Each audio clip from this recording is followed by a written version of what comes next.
He's here? Are you ready? You ready? Outside there, somewhere there. Outside.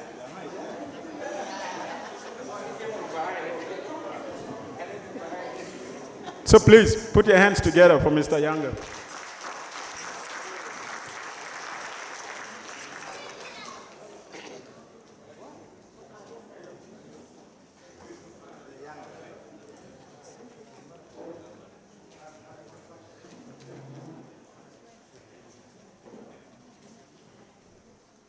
Good morning. Anyway, this is the morning and I'm from Winnipeg. What the advice I'm going to give is made in Winnipeg.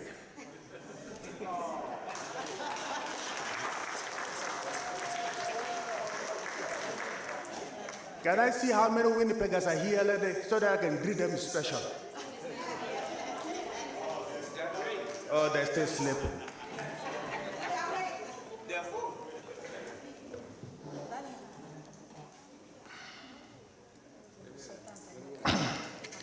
I was prepared since yesterday, but after listening to speeches from the big guys here, His Excellency Ocheng and the President Miller, I've added something also to my advice. The advice I've added at night, it was made in Saskatchewan.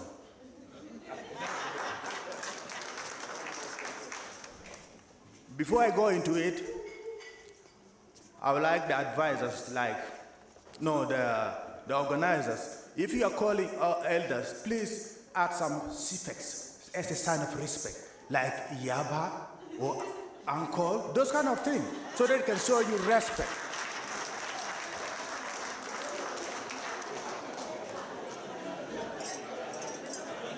My dear Winnipeggers, I'm thanking you very much for giving me a chance to speak here as an elder representing you. May God bless you all. Winnipeg, Manitoba has entered into the history book of Essca, Canada. This is the place where this child, Essca, was born. The child was growing slowly. I don't know why. We'll find the answer to it today. Maybe there are some abnormalities in the growth hormone. I don't know. This is just my speculation, but we'll find the detail later. I can recall when this child was born, everybody in the village, that's Winnipeg, was happy, and all over Canada, everybody was excited. The birth was normal without any cesarean, no operation. That I was in Winnipeg.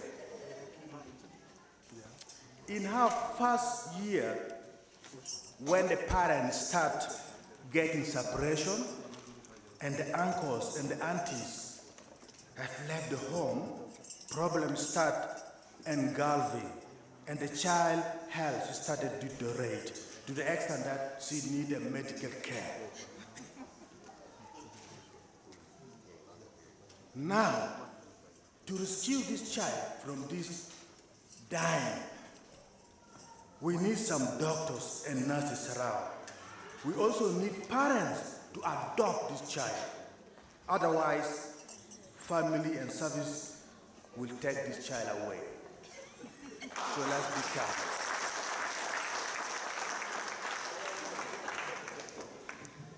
So, what to do to rescue this child? One, we should stop grouping and ganging against each other.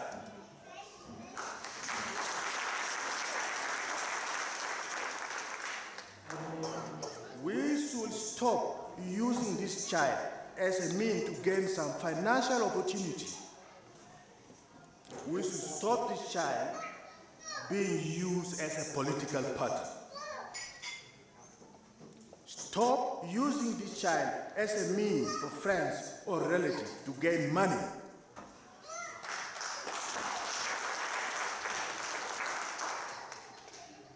we should practice or preach the gospel of Canadian first.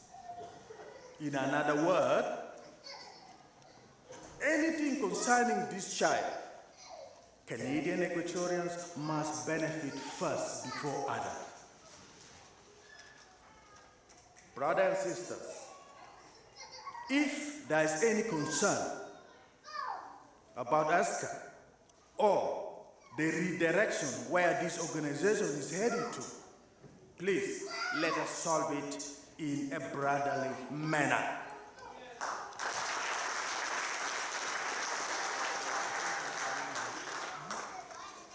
If it is the problem of leadership, this leadership should be by terms and it should be achieved through election, not by using our force, because there's a procedure to become a leader. It's not good to see a group of people trying to handle this organization as their own property.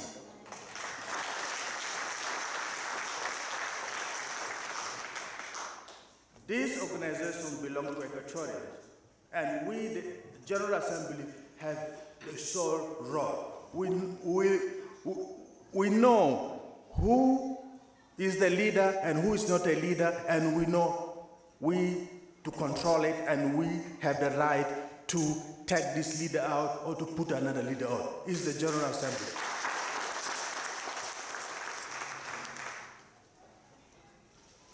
Unless we wanted to inherit the style of our other brothers, because, my other brothers, I don't want to go into detail.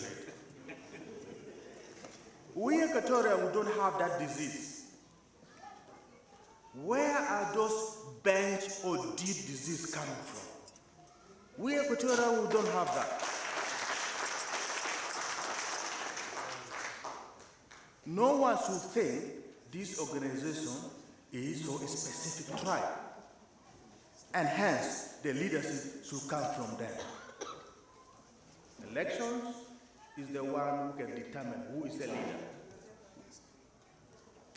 No, we need experience and a leader with vision. Until we all behave accordingly. By accordingly, I mean following the Constitution and doing things right. This child, I'm warning you, will never get mature. She might even die. God forbid that, but it's very possible.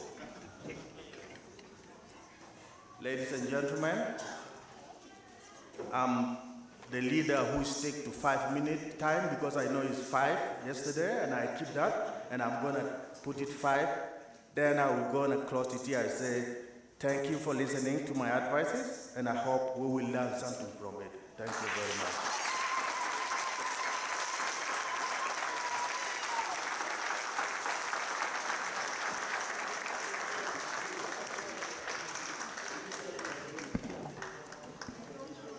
Okay, thank you very much.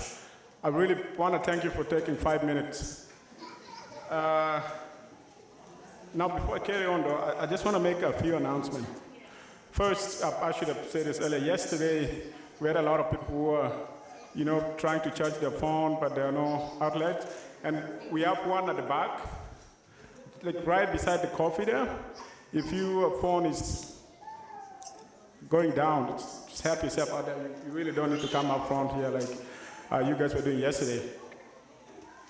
Second, too, I would like to apologize to, let's see, who do we have here?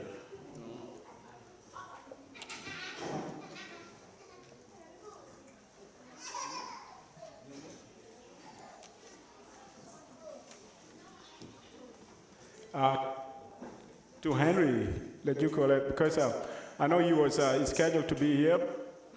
Like this should be his time right now, but we came late again, so we started late, and I just want to apologize for that. And as soon as I get something clear, I'll bring him up here. Another announcement is that if you look at the schedule, like our program, we will have our youth who will be presenting later in the day. But now what this is probably mostly to Frank and James there. I will have all the youth from the ages of 15 to 21 to go at the back door out there and kind of just have some discussion. Like, is James here? James or Frank? I think James was here.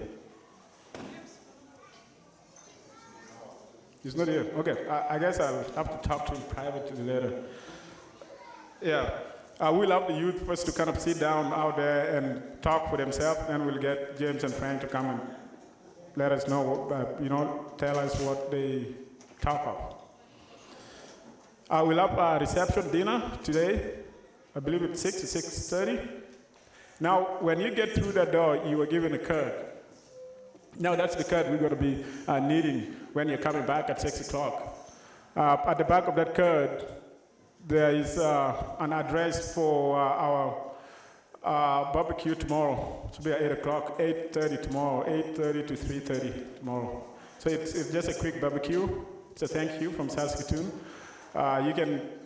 Most of you probably will be sleeping late, I'm guessing, You can just come, grab, and go if you're leaving tomorrow. And if you're not leaving tomorrow, you've got until 3:30 to stop by. So make sure that card is with you when I'm coming at 6. If you don't, then we're going to need your badge, right?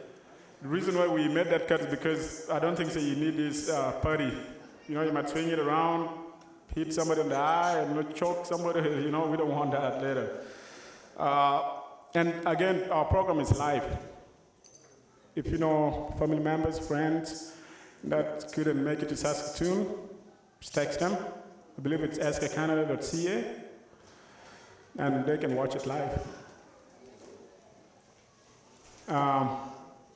Again, I just want to thank Mr. Younger for just that 5 minutes. I'm going to be strict today because this is the last day. I'm going to really be strict. And if you go more than 5 minutes, I really wanted to give them 6 minutes because they were supposed to do it yesterday, but I'm not going to do that. Now, before I call the next person, I just want to call Luca Francis to come forward and give us the result of yesterday's soccer game. And Luca will have exactly 2 minutes.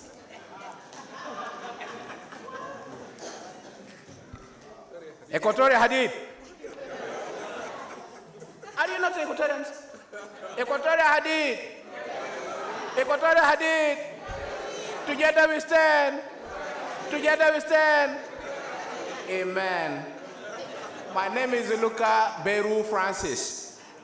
I just want to take the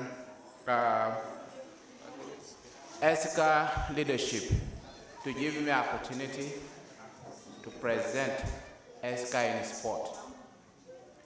I have a former soccer team called Essca Canada team in Saskatoon. That is the exciting things, right? Right? Okay. You don't clap for me. So we thought of this. We want to make a difference. We want to pull up. When they go low, we go high. We are going high. So yesterday result was so good. And we have young people in team. Mike is here, the fastest guy ever. And we played yesterday with the First Nation from up north Saskatchewan. That's the connection we have here in sport. Because sport spirit brings people together, especially when we are in a certain occasion like this. So we won the game 4-2.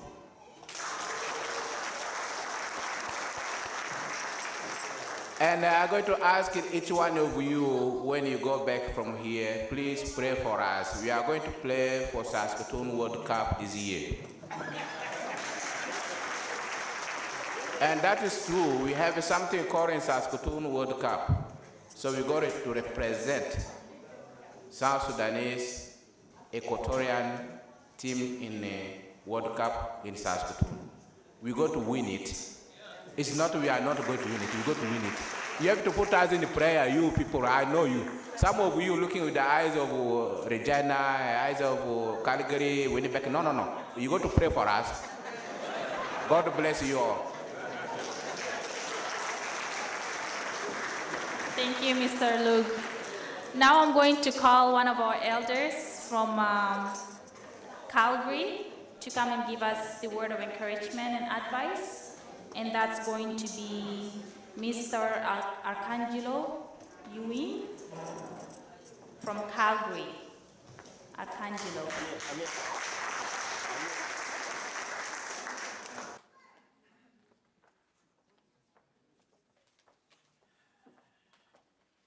I have 2 points, okay? Good morning. I thought we have done, we are not reversing back, we are moving forward.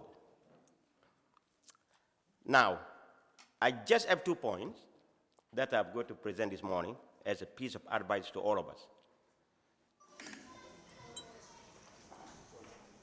I was born and raised. I went to school, and my main focus, I have 2 things: community and a virtue. A virtue of love, a virtue of rights of everyone, justice for all, to serve my community. That was my aim. My main plan by then was to become a Roman Catholic priest. That was my aim. But then didn't work out. Today, I'm a father of 5.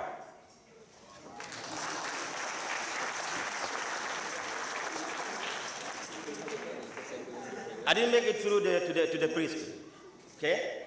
Now, but I finished all my ecclesiastical studies. I have my diplomas and my degrees, okay? Now,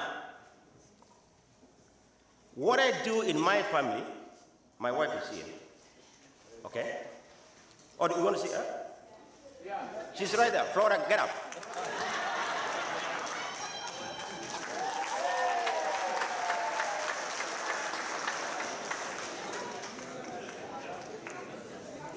What I do in my family, we do these 2 commitments that I committed myself to serve my people. My community is, my family is a community, and my virtue to them is to show my love to them, to give my wife a right. She's free to go where she wants to go. And that is what I do. She is free. Even when I came here, I said, where's Flora? You go alone, and I said, hey, she's a human being created by God. I didn't create her, okay? She has freedom. She wants to go wherever she wants to go. It's up to you. And then said, what about there are young girls here around? Maybe somebody will come and take you because you look like a committed. And I said, what about this? Okay? So, I don't want to terrorize my family, my children. That's what I want to be. And this is my message to this community today. And to our leaders in this Essca. Okay? I just want to read very brief to what I put down here. I think most of the things that I had wanted to say, Reverend Father yesterday has finished it up, especially in the political science. I did that in the college too, okay? Now, I went back to to give a definition of a community. Here, I define it as a group of people who share the same beliefs, together, live together under authority and cooperate in pursuing common interests for for benefit of others beside their own members. Today, to what we know today about this Essca, and to what we learn, if we're told within our leaders in here today that people are showing this leadership within this organization for their self-interest, and then you are in the wrong place. You are in the wrong place. We should be doing something for the common good for this community if we want to move it forward. And that love has to be there. Justice has to be served to the community. You have to be equal if we want to move on with this community. But otherwise, we might end this community somewhere. And once we fail this community, believe me, even if Jesus come down to come to revive it, it will never come back. I'm telling the truth. We need to have that commitment, like my commitment to my family. This is what we need to do to the community.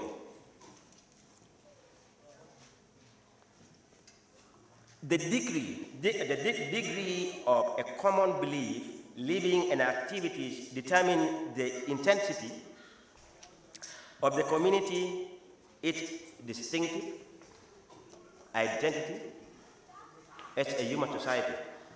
This is a family of human society, who we are today. And then our common good has to be one together. And that is the common good. And that is our interest of all, which is Essca, Canada. Sinot yesterday was asking questions at the very opening. When Lemmy called my wife to come and help to decorate this venue today, she will ask if she's willing to do so. Her answer was, she said, for the sake of Equatorial, my community, even if without money, I'm ready to go to Saskatoon and decorate that place for the community.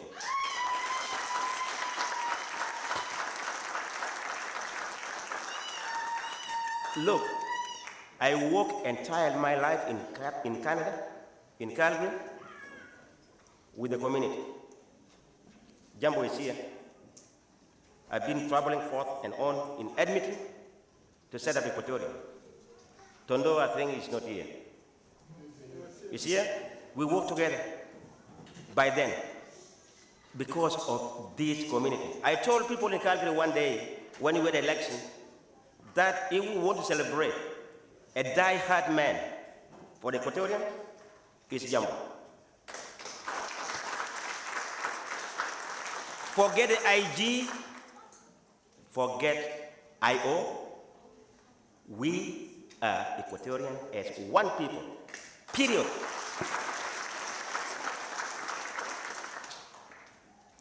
To conclude, I'm coming to the budget. The secretary, I think you are quoting everything, okay? 2 words, okay? A person in generally better off with a budget than without it. A budget of justice to all. How about that? What is wrong about it? You want to share fairness with people together and give what you know to people and serve them, as you do to your families. What's wrong about that? Why do you come from behind and say, and this, and you are not straightforward?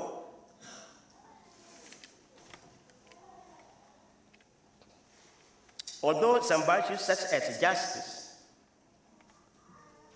benefit others, virtues are, in some genes way, beneficial to us all, and we do not get on well without them. Again, nobody can get on well if he or she lacks courage and does not have some measures of temperance, of wisdom. Look at the society during mafia in Sicily, how was the mafia, how was Sicily look like? Became a bad place because of the mafia. Stanley in Russia, that terrorized the whole country. Do they have a good place till today? Is this what we want to do here? We want to be mafia as leaders of this community. We want to be mafias. You want to be terrorists to terrorize this community and let it go? Shame on you guys, and thank you.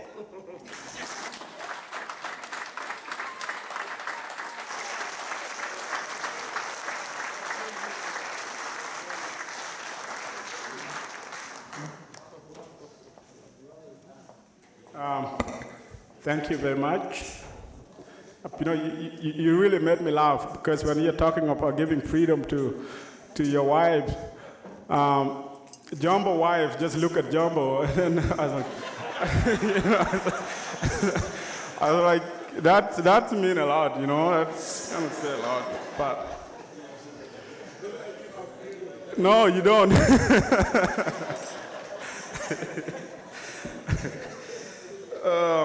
Okay, now, right, I just want to have one more person before I bring the Jukule up, and that is the president of Edmonton. Is he here now? Because I remember calling you earlier and just didn't want to come up.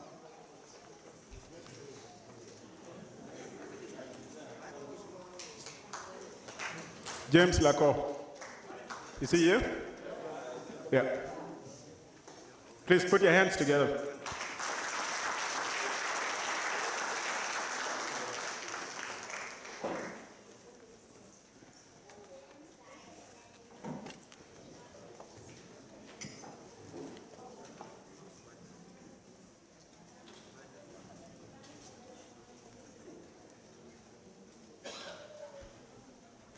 Thank you, Mr. MC. Good morning, ladies and gentlemen. My name is James Pitia, or James Laco, known by Pitia. First of all, I would like to thank Almighty God for keeping me sound and safe to this moment. And also, I would like to take this opportunity to thank the organizing committee, the hosting community of Saskatoon, the leadership of Essca Canada, and the local leadership of Saskatoon. I do not want to forget my better half. I think I tried my luck in Equatoria, but it failed, and I went international. And if I can get my lady or better half, Josephine, to stand, please.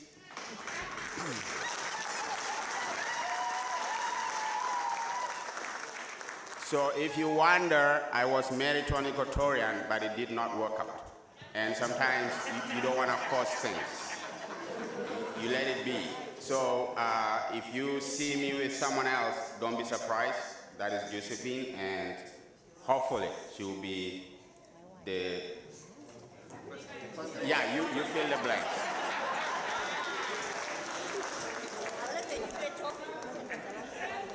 Ladies and gentlemen, when I look at the theme here, it is very courageous of whoever put it up there, but today, that does not define us, all of us in this room, because that only defines our forefathers back in the 80s and 70s. If anyone can say anything against this, I dare you to show me what this means. It only meant those men and women who were really strong and stood together to give us this definitive, I don't know what to say, but flow. And that was only in the 70s. Ladies and gentlemen, we did not have technology then, but our fathers and mothers strived enough to make us known to the entire country, if not the world. It is very shameful that we stand here today clapping and talking and doing nothing. And this hurts me daily.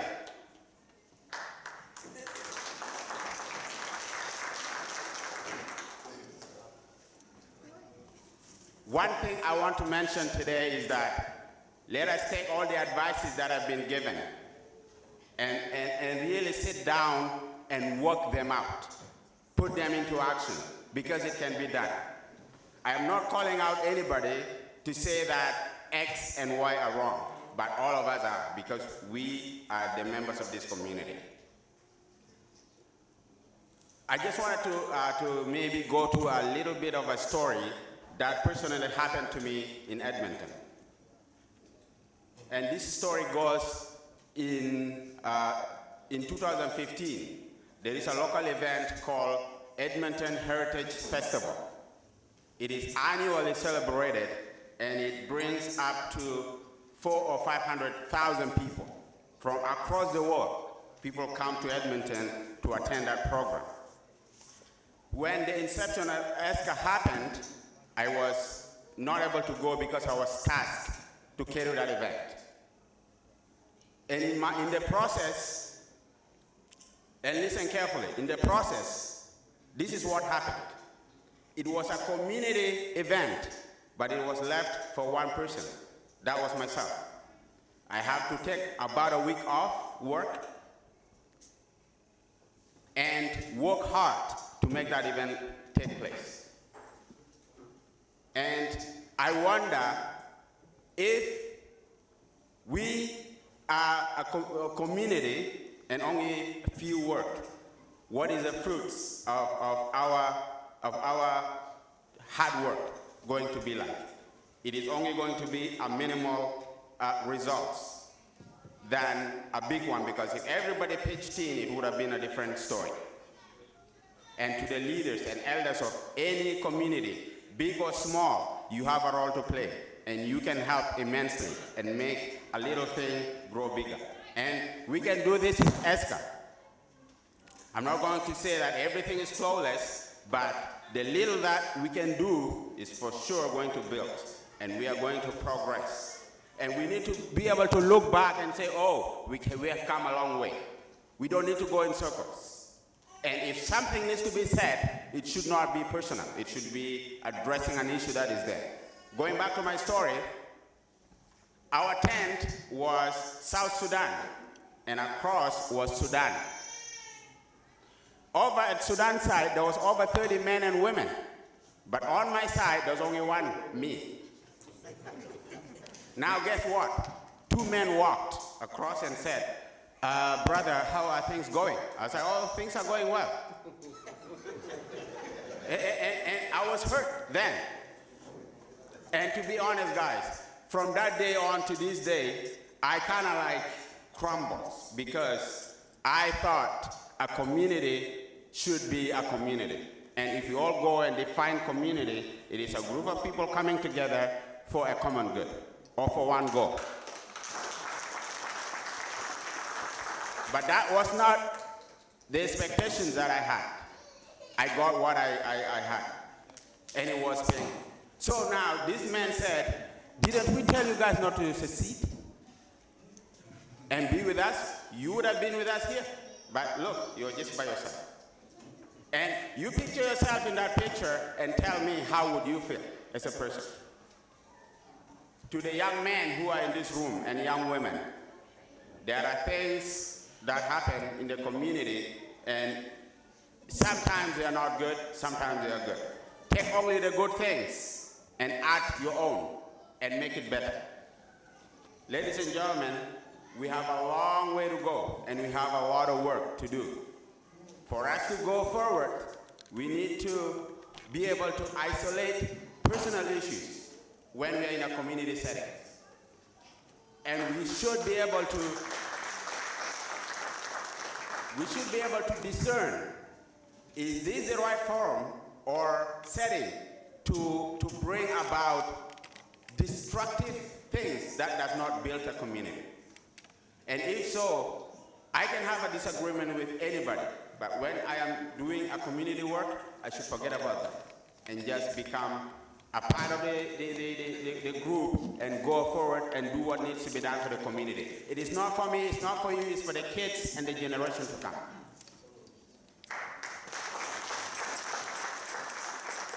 if we are going to be doing this, what are we going to expect of our kids?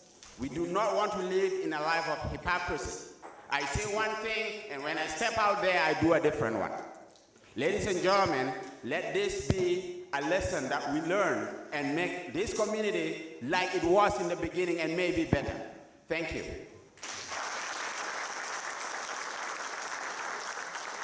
Thank you, Mr. Laku. At this moment, I'm going to invite Dr. Henry Lojukole from United States. He's going to give us some brief information in regards to politics in South Sudan and how that has effect in our community in Canada. Ladies and gentlemen, let's welcome Ms. Dr. Henry Lojukole.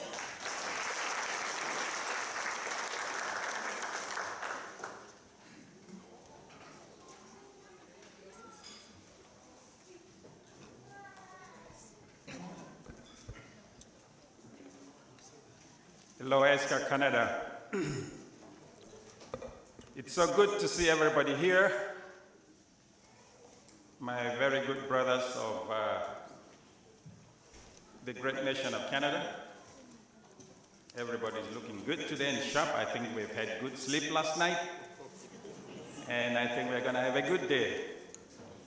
So, to me, it looks like a good time to speak when everybody's not cranky.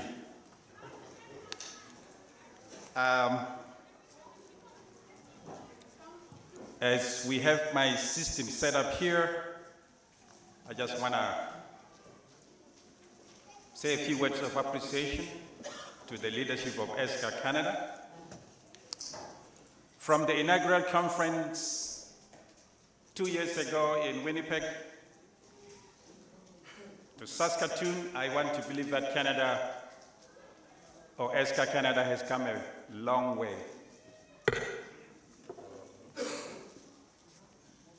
And I say that with eyes of a foreigner, not being a Canadian myself. When I see the number of people in this room, it's an indication that this community association has grown, and that's the way it should be. And personally, I'm a believer that we human beings may have differences,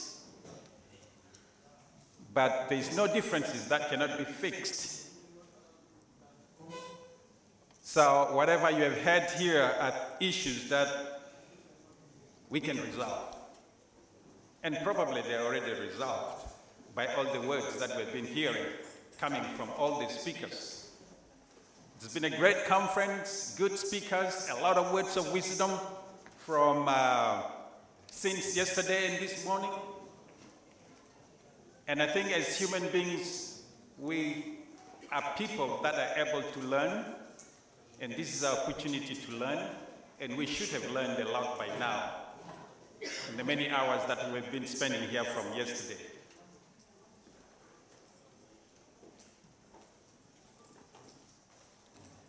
I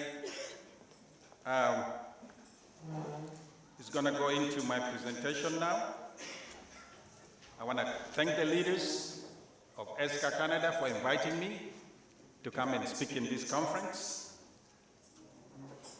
They've worked a lot, as we can see with the quality of organization that has happened here. And we really appreciate them for what they have done. Because as community members, I think it is our responsibility to appreciate those who volunteer to work for us and to lead us. And this thing will go all around. We will recycle ourselves. In fact, some of you can become presidents many more times in the future. And that's the way it should be. Let us share our talents as a community.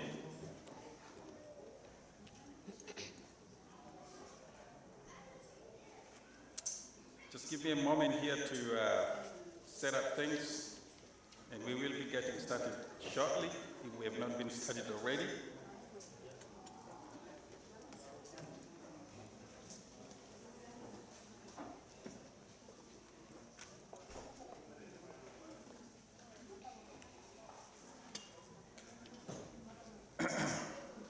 So once again, to the president of Essca, Saskatoon, Senor Chimon, thank you so much, you and your team, for the great organization. To President Miller, Joseph Miller and his team, and our chairman of the board of directors, William Maching, I want to offer you my congratulations for the good work you guys have done. I do want to recognize one elder that I just saw here yesterday, Mr. Carlo Elia, I think that is his name.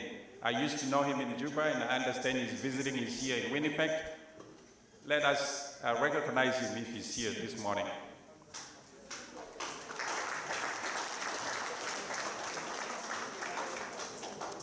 Thank you. So I have been asked to make a presentation on this topic, the state of politics in Southern Sudan and how it is affecting our community. Well, I think all of us have opinion about this topic. It's not an easy one, but we're going to take a stab at it. One thing I do know for sure is that it has affected our community, not only in Canada, but also in the United States and in Europe and in Australia, name it. It has affected us. And what we would like to do today is to try to dissect what are the issues about the state of our politics. I intend this to be a conversation between me and you, because no one human being has a monopoly of wisdom, of knowledge, and what you know is as important as what I know. So this discussion really is intended to be a conversation between me and you, and that's the way I have designed it. I can see that time is going to be our enemy, because I can see that there's several groups that we could involve in this discussion here today. And such a format of presentation costs a lot of time, and that will be our problem. But what I want to say is that we want to engage this morning in a give and take situation, where we share information, we share our opinions, we interact with one another, because all of us know something about the state of politics in Southern Sudan and possibly how it is affecting us. And you know what? You don't know what you don't know. So what you know that I don't know is important to me, because I would like to learn from you. And that's the way I would like to approach that. The other thing is I want to deconstruct a little bit on the theme, which you, right here, it's on the screen, together towards tomorrow. Well, togetherness implies that you are rowing the same boat, okay? If you have 10 boats and everybody's doing his thing, you are probably not together. And towards suggests going in some direction. In this case, it is tomorrow, and from my mind, it means a better tomorrow. And so that's how important this thing is relative to what we want to discuss today. And the questions would be, are we together? If we are not together, why? And are we rowing the same boat? If we are not, why are we not doing so? That is the question. And therefore, what we're going to do, here's my brief presentation outline. I would like to just say a few things about the parameters of our discussion, but actually what I would like to do is then move into discussion. Number one, we would like to have a discussion about what are the root causes of the crisis in Southern Sudan. I think it's very important for us to know, because if we don't, then we probably don't know what we are doing. The second thing is to discuss about what do you think is the solution to the crisis. And thirdly, we would like to discuss about how can Equatorians play a positive role in bringing about a solution to the crisis. These are very fundamental issues, very fundamental questions. And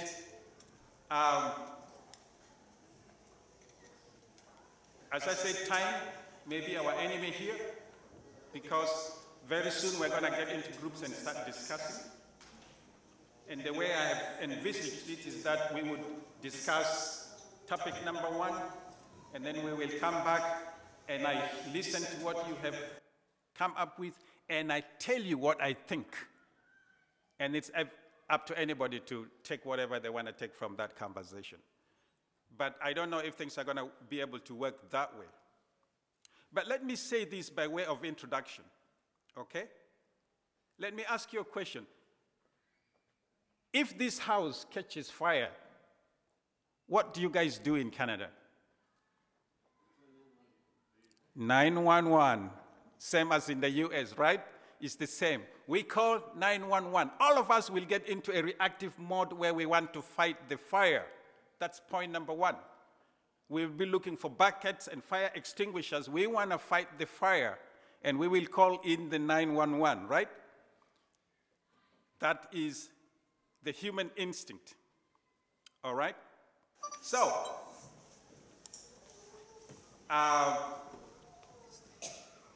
fighting the fire is the reaction, but there are some things that you can do if you give thoughts into planning, all right? And the people that build this house or this building have put some thoughts forward, because they anticipate a fire could actually happen. And what happens if that happens? They put exit doors, they put fire extinguishers, they put sprinklers. You can see the sprinklers here. They put smoke detectors. As soon as they smoke, the sprinklers will kick in. There will be water showering all around. And maybe it becomes unnecessary for you to call in the fire department. But even before the fire department arrives, there will already be a mechanism trying to prevent the fire from happening. You see? But when the fire people comes in and the fire is still blazing, they will extinguish the fire. All right? Now, if that is in Southern Sudan, after the fire is extinguished, we will say, Ya Jamal, alhamdulillah, ma fi zol mutawak kalna raja jua. Okay? Everything is okay. Alhamdulillah. Okay? But that's not the way it ends. When the fire people arrive here, because they are professionals, they are going to try to find out what actually caused the fire in the first place. It could be that you have some electric wires that are shorting, and if you ignore that, that fire could start again. It could be that the gas pipeline that our good people are using in the kitchen is leaking somewhere. And the moment you come into the house and somebody ignites something, the fire will come back again. And what I'm saying here is, whenever there's an issue, you need to understand the relationship between cause and effect. Does that make sense? Cause and effect. This is very important. All right?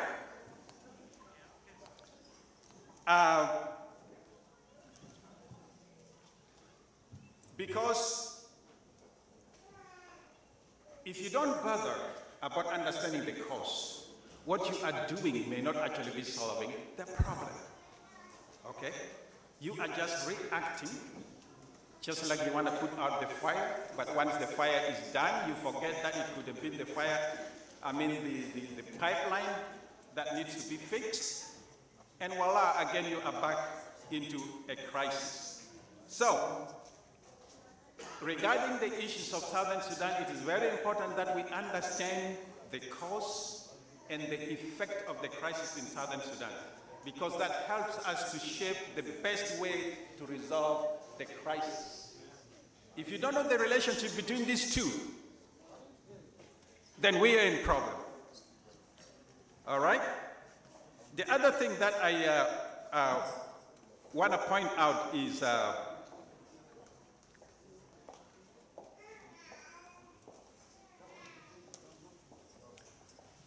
past experience, our past experiences should inform our present action or our present way of trying to resolve the problem. What you have gone through, our history is important. You should use it as a way to inform the action you take to bring about change in the present. For example, we have been through crisis in Southern Sudan before. The Anyanya Liberation War of 1955 to 1972. What happened? What are the lessons that we learned? All right, everybody got to Juba and we had a good government and there was peace, and very soon some problems started to creep up. And then the tribalism started to mushroom. And very soon there was itching for problem again. And very soon there was war again, right? We went through that history. We should remember it. SPLM Liberation War from 1983 to 2005, what happened? We fought, we were in the bushes for 20 plus years. Peace was signed, we got a government. We got our own people leading us from 2005, and very soon there was some disagreement and we got ourselves a war. Right? This is not fiction, it's a reality. 2016, there was the agreement to resolve the crisis in Southern Sudan. And people went back to Juba, and you know, there was semblance of order for a few weeks, and then again, we got back to war. Okay? So, I will tell this very openly. Our problem is not how to end the war, but how to sustain peace and stability after the war. Unless we have figured out how we're going to do it, then ending the war in Southern Sudan today does not mean that it's over, because we could very soon get back to it. All right? So, this is the parameter from which I would like you to have in your mind how we are going to approach this discussion. Because we have gone through these things, we have learned, we should at least have learned something out of it, and how can we move forward in a way that we have a meaningful solution to the crisis in Southern Sudan. And what we would like to do as the first part of the program is to move into our first discussion. And I would like each round that you're sitting in to be one discussion group. And you are going to be answering 3 questions, okay, which relates to the root causes of the conflict in Southern Sudan and the burden that our people are bearing right now. The burden that the people are in the bushes in Southern Sudan are bearing. Whereas we here in the United States or Canada are pontificating about all sorts of ideas and formulas, okay? So these questions are, what are the problems of Southern Sudan? When did the problems actually start? Who started the problem? And I think all of you have got pens and paper. One person should be the group leader. Just put whatever few points can come up, because there are many people here. Other people will think about the other things. Don't worry. I'm only giving you guys 5 minutes for this first discussion, okay? Talk among yourselves in your group, at your table. What are the problems of South Sudan? When did the problem start? And who started the problem? Get started right now. And we're going to get a feedback from you. We're going to get a sample from you. If you guys don't want to do the exercise, then you will only hear my opinion. And I'm willing to give my opinion, right? But do you want me to hear your opinions? Does that make sense? Yes.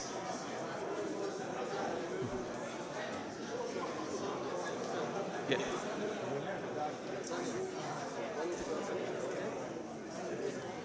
Yeah, I'm trying to You know, actually, it would be good if we form fewer groups, but that's going to be very complicated because we need to move around and so on and so forth. But if you feel that you cannot form a group, you can join the others. Let's fill the, yes. As much as possible, we would like to lessen the number of groups, so please move and form, if there are empty chairs, move and form one group.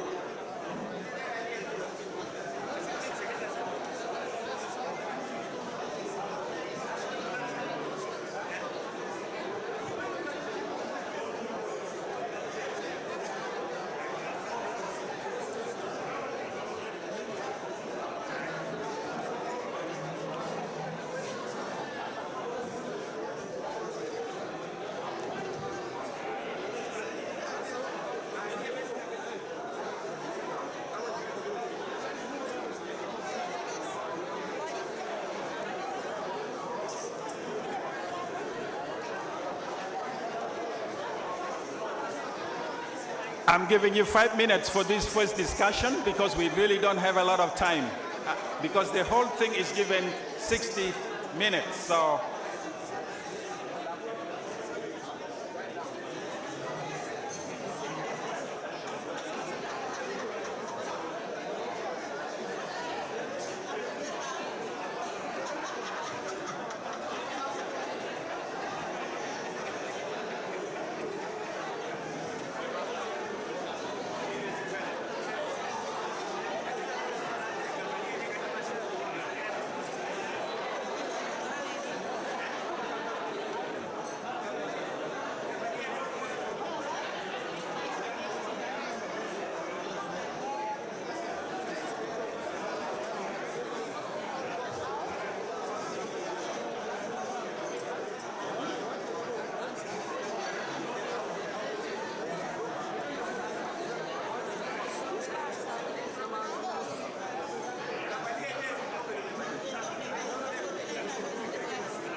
How are we doing on time? Are you guys good to go?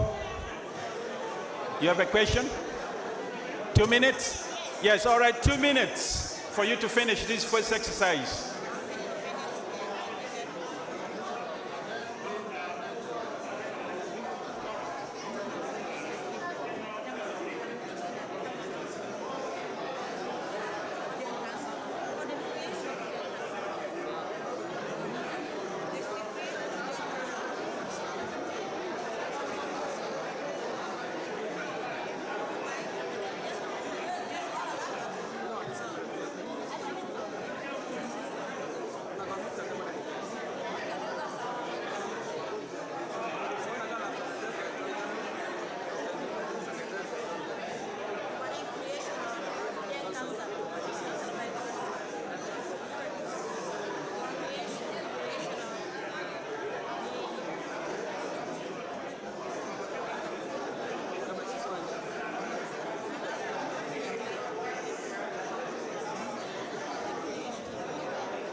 Okay, let's calm down, and we're going to get some quick responses from those who are ready and who have put down their points.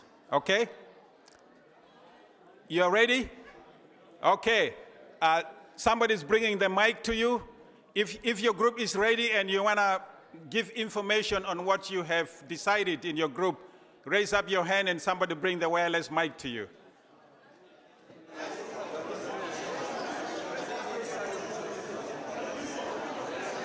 May I have your attention, please? Question number 1. What are the problems of South Sudan? The problems of South Sudan was that the Northerners invaded South Sudan and they exploited our resources and implemented Sharia law in South Sudan. Question number 2. When did the problem started? It started right after the colonists left Sudan in 1956. Number 3, who started the problem? The Northerners or Arabs from the north started the problem. Thank you. Let's go to the next group.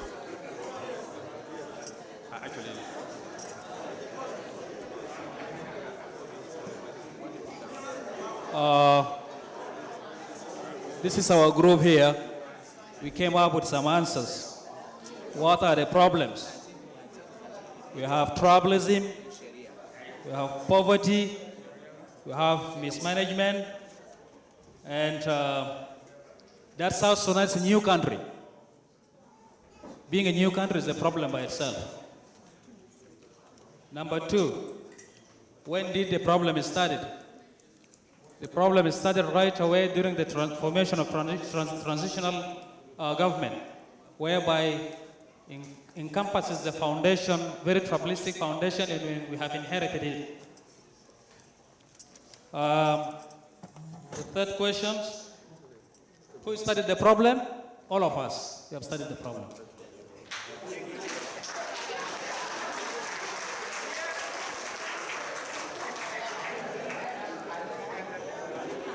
Thank you. Hello there. This group here, silence please, silence, silence. Time is running out. This group here have come with this. What are the problems of South Sudan?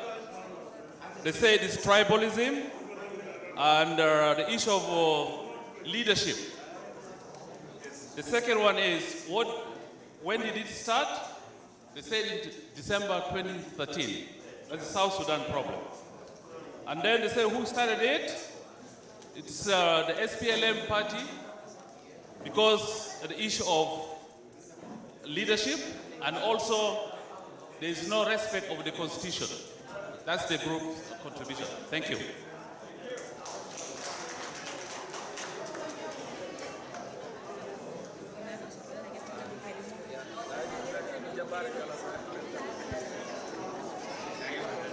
Any group that's ready? Yes, please. Yep, I'm not going to repeat what others have repeated. Yes, so don't repeat what has been said already, okay? If what you have on your paper has been said, don't repeat it. Yes, please. The problems of South Sudan, we identify that as cultural and moral values that are different. There are different groups, have different value set, so it becomes difficult for these groups to live together. Number two is selfishness. Individuals who have power and influence uses that for their personal needs. And number two is the problem is started during colonialism and slave trade. And number three is the problems are basically a reference to the 1947 when the northern elites and the colonials split out South Sudan. Okay. And let me just make some quick reminder, okay? We already liberated ourselves from the Arabs. I want you to concentrate on the problems of South Sudan post the Arabs, okay? The Arabs had no more business on us messing our country right now. So that's a very good delineation. Next group.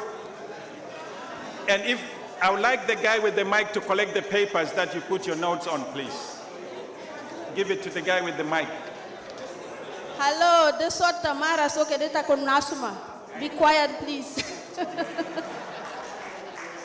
My name is Susan, and our group, of course, I have the Abuna beside me, so one thing that we are going to add to the problems of South Sudan is lack of faith. And we're also going to add lack of education or ignorance.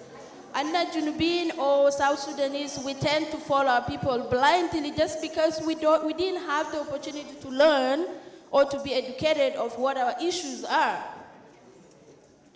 When did this problem started? Actually, even though South Sudan has a problem and we're focusing on it, our group is still going back to the colonialist time. Because if we got things right from day one, we wouldn't be here, we would be somewhere else.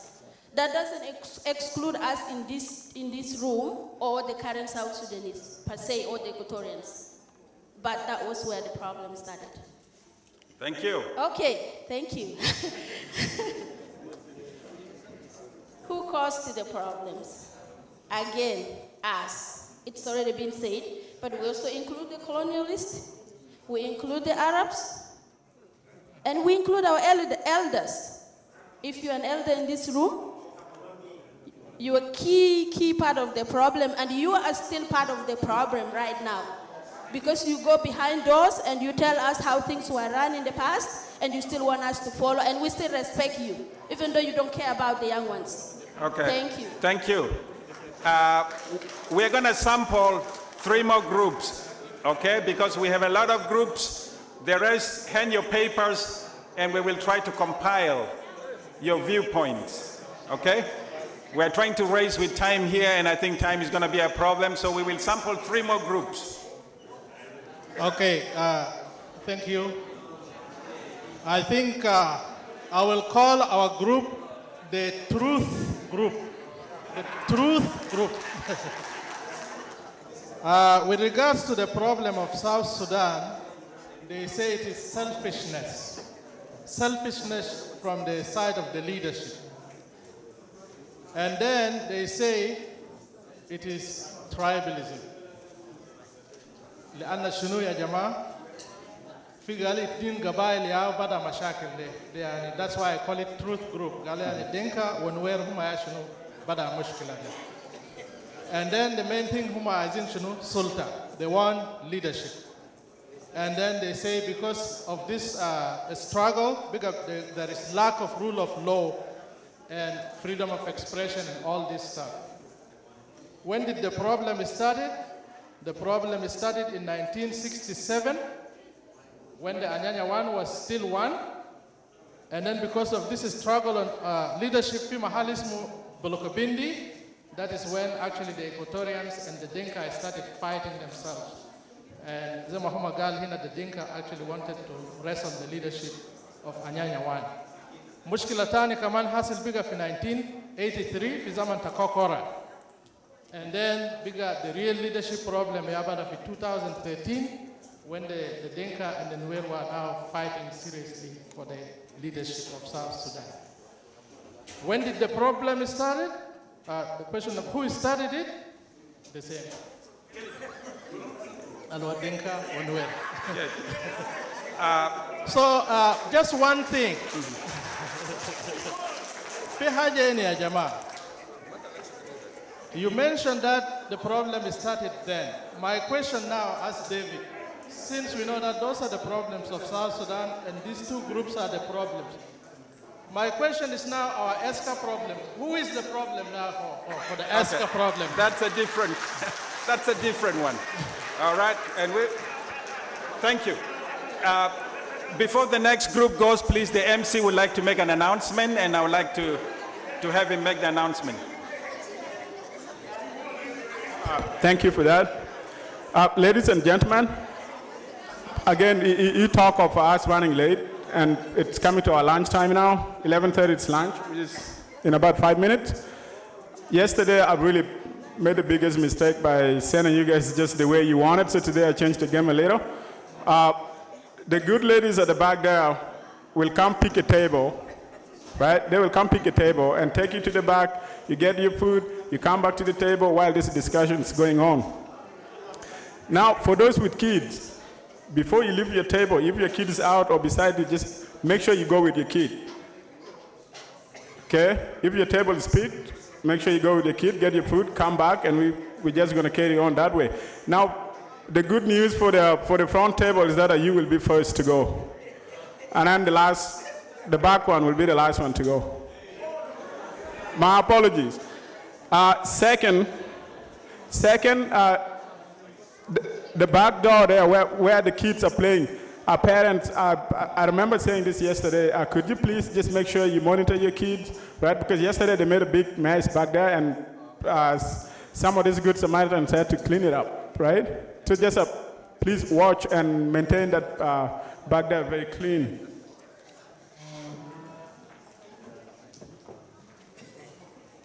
And that's about it. So I think you guys are probably going to go first. Yeah. No, you don't go. They will come. They will come and get you.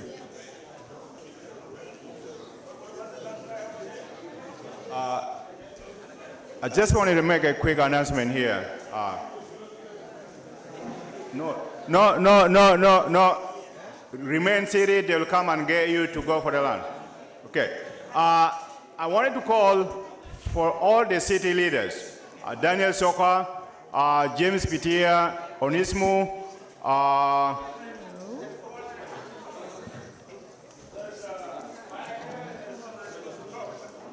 just call on. You will talk. We'll talk. I just wanted to ask all the community city leaders to go to the boardroom. Please first get your food and head to the boardroom right as soon as possible. And all the Essca Canada leadership should be heading to the boardroom. Sam Lole, there's some coordination here. Can you make those arrangements happen as soon as possible while the discussion's going on in this room? And thank you. Okay. What's going on? Since the discussion will be going on as we go grab our lunch, let's be orderly and remain quiet so that we can continue. I think this is a very important subject. It really is from my thinking. And let us try to pay some attention. All right? Let us take the two last groups, and then you have heard the views from the floor, and I will give you also my opinion. All right? The rest, because we have too many groups, the rest, please hand your papers, and when we get some opportunity, we will make those views known later on at some other point. But we are having a time crisis. Thank you.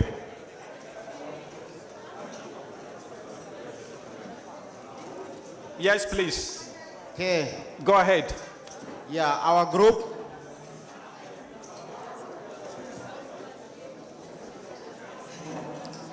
I think we don't want to repeat all the answers that was given because yes, it's already given. Yes. But who started the problem in South Sudan? We have a different answer to that. Number one, ERCOP started it. That's the only one that's different. Thank you. Thank you. Okay, let's move on to the next group, and the last one we're sampling.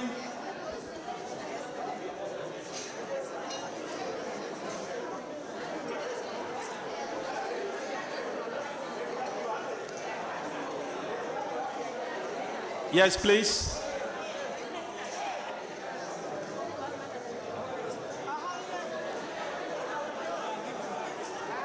just join any of these groups. Yeah. Oh, you guys can form another group here.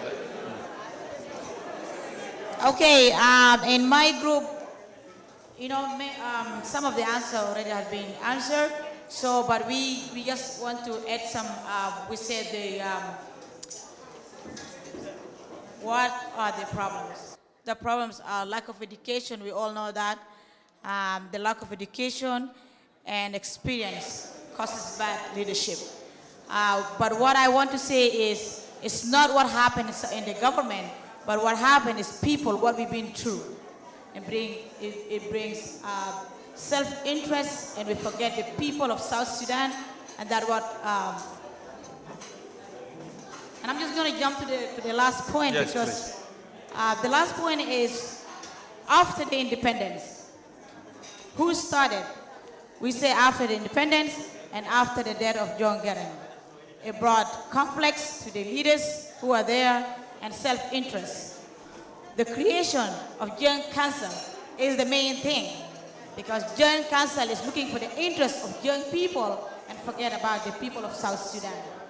And then also, when the tribes start to carry on, to carry too much prey, when the war started, then all the South Sudanese carry on to have this thing as a fight.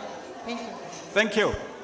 We're going to stop there. For the rest of the groups, please give your papers to our friend who is helping to pass around the mic, and so that we can move on.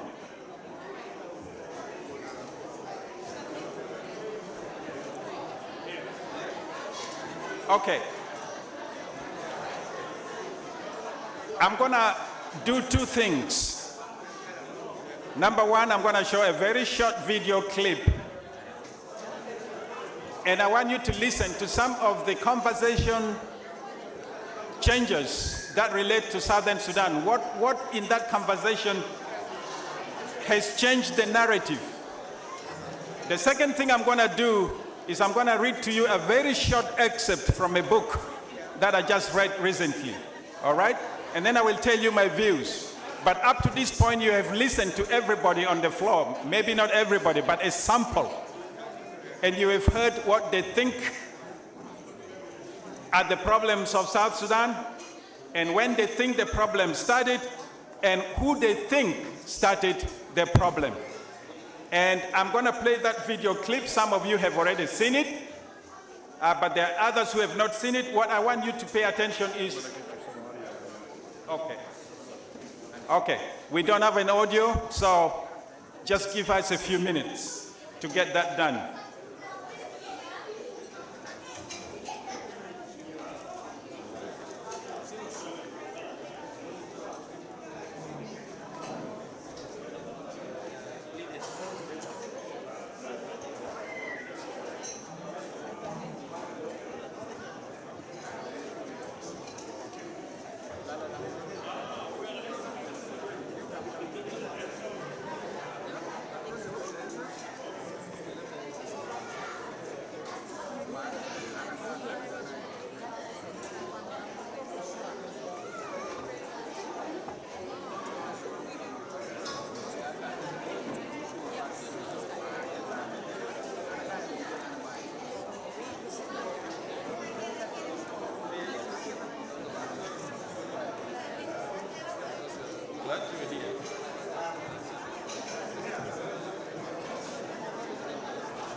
And can we have the video clip on the screen?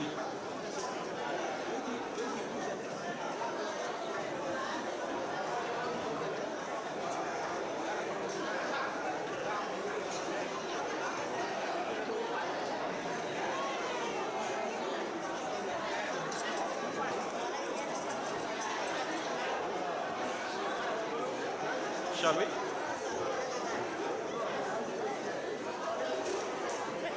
Okay, please pay attention.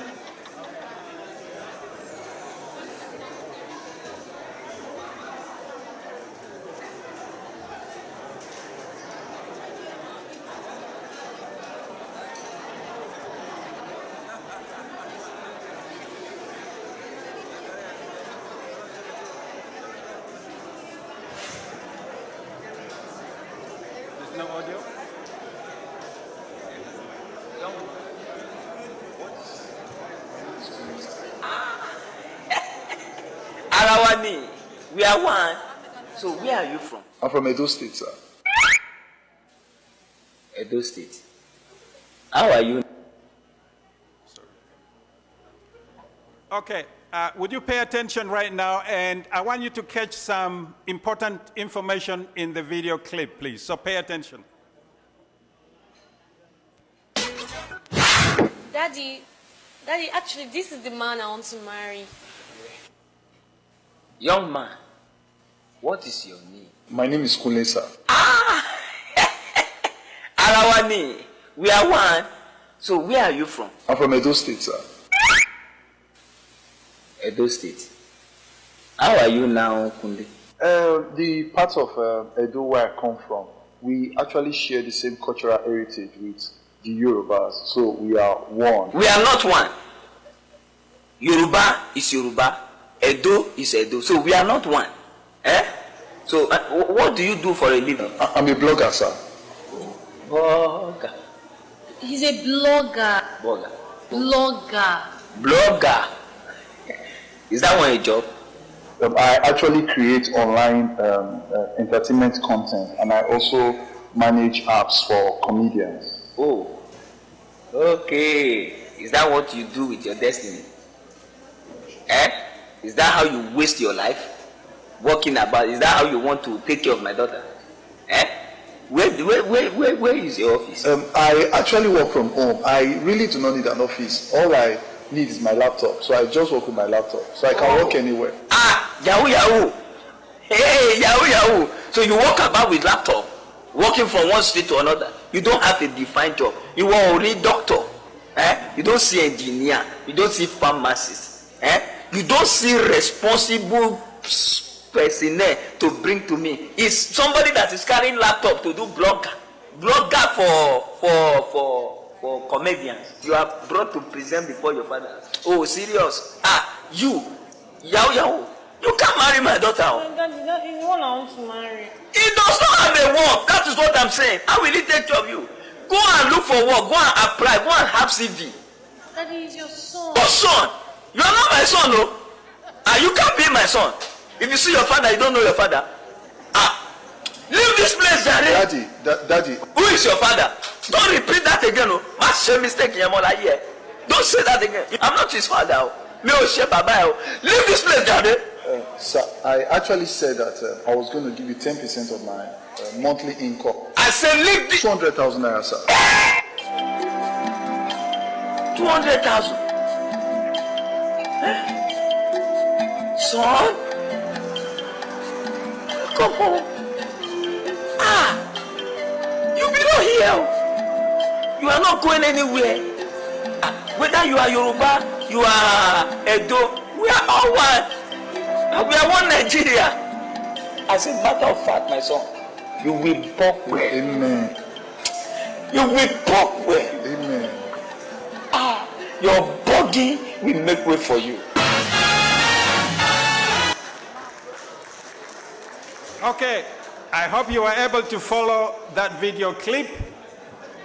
What are the important things that you captured from this video that were conversational changes and which are relative to, which relates to South Sudan?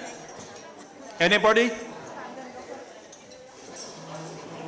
Yes, please.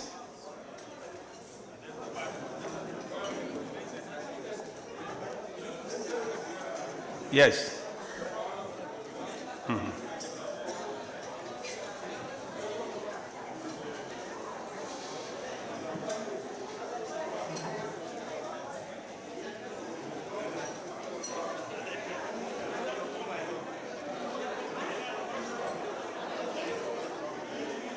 Okay.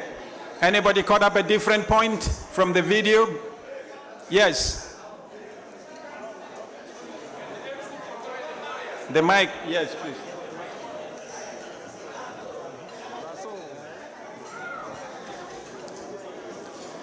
Only two main points in my point, from my opinion, that I think are really, really very relevant to South Sudan. Hello. Yes. Ana Smith Thomas Mahmour. Ana min Saskatchewan. Ana need just point واحد. ina lisa betana alina garin fogore ma abinu quest bina ma mungkin birahalu asan beta jaran kasro tabura sar beta jaran abinu betana lisa na ma abinu beta Essca. Yeah, so what's your point? So ke itu ina babil betana awal asan nabi sado beta jaran be kasro rak. Okay, I got your point. Point I mushkila ta sa Sudan de li sena guy lakin inene de kenna hil mushkila na awal. I think what we will be discussing, there is some relevance to that, and there are two parallel things going to fix these issues. That was not the topic presented to me anyway. Okay. Yes, please.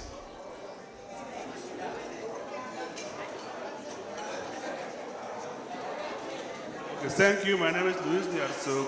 Based on the claim, I just observed maybe two things. First, lack of nationalism, because the father of the girl was referring to the other guy as from Igbo or Ido, so they don't get along. And that's what's going to happen in Southern Sudan. We have issue of tribalism. Okay, thank you. Thank you. Okay, now those, I'm going to stop there because I think we have captured the point. Number one is how money can change a situation. And I think money has changed a lot of situations in the politics in Southern Sudan. Number two is where you come from, which is tribalism, okay? He didn't want to accept this guy to marry his daughter because he's from another state, not from his home state. And we now know how the politics in Southern Sudan are dividing us. Are you from Namurunyang, or are you from Gubude, or are you from wherever? Very important points. Now the next thing I'm going to do is to read from a book. And this is a book that was written by one of our fellow Equatorians who is the Auditor General in South Sudan right now, Mr. Stephen Wondu. All of you probably know him. He wrote a book known as titled From Bush to Bush, Journey to Liberty in South Sudan. Okay? I don't know if you have seen this book or if you have read it. All right? It's called From Bush to Bush, Journey to Liberty in Southern Sudan by Stephen Wondu. And I'm going to read to you an excerpt from that book, and I want you to pay attention. Okay? Stephen Wondu happened to have been a group that was sent to South Africa for training as a diplomat.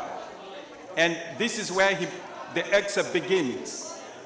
At the end of the course, I went to Juba to find out what my role would be in the post-war interim government. I soon discovered that the death of John Garang had created orphans beyond his natural household. The center of power had shifted past Salva Kiir to elements not well known for their loyalty to the fallen leader and the central agenda of the SPLM-SPLA. The Garang boys, as his closest aides were mockingly renamed, had been silent. Things were a lot who lacked aggressive tribal basis. I want to underscore that. For those of us who lacked aggressive tribal basis. A person I had regarded as a friend during the struggle proudly told me that he had vetoed my appointment as Auditor General in the government of Southern Sudan. The same person or other friend of mine deflected my nomination as Minister of State in the government of National Unity to a candidate of their preference. They said I was ineligible because I was not from the right tribe. I want to underscore that. I was ineligible because I was not from the right tribe.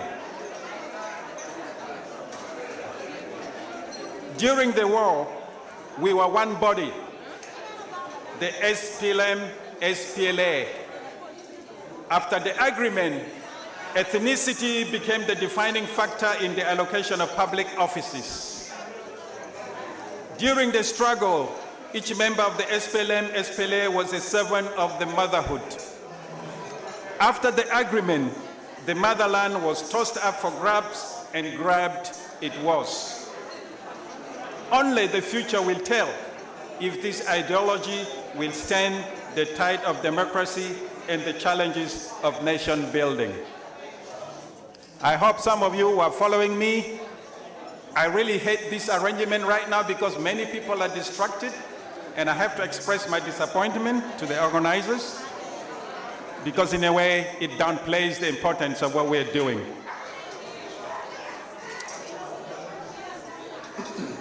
Anyway, the key points from this excerpt from the book are very obvious because I've underlined them. One, if you don't have a tribal base, and this is important, if you don't have a tribal base, and the author says an aggressive tribal base, then I can tell you your goose is cooked in Southern Sudan because you're nobody. Number two, you may be ineligible for something that you qualify for because you do not come from the right tribe. And remember this, during the SPLA war, everybody was saying, according to the author, okay, we are one, just like the opposite of what we heard from the film clip, we are not one, right? During the war, everybody was saying, we are one, the SPLA. But after the war, things changed. I don't know if you realize this or not, but we are hearing this from somebody who was in the system. Any people here who are in the SPLA war? As a soldier? Thank you, thank you. All right, now, when we were having our discussion, I emphasized that we should focus on Southern Sudan after the CPA, because we had a set of problems with the imperialists, but we became independent from the imperialists. You cannot blame them for our problems now. We had problems with the Jalaba, but we became independent from the Jalaba, so you cannot blame them now for our problems. So I want us to focus for the period post-CPA. And this is what I think, and pay attention please. The SPLM chronism, and I'm going to be very open with you guys. There may be SPLM chapter here in Saskatoon, there may be secretary generals and chairmen, and there are people from this and that faction of the SPLM. I'm talking the truth about Southern Sudan.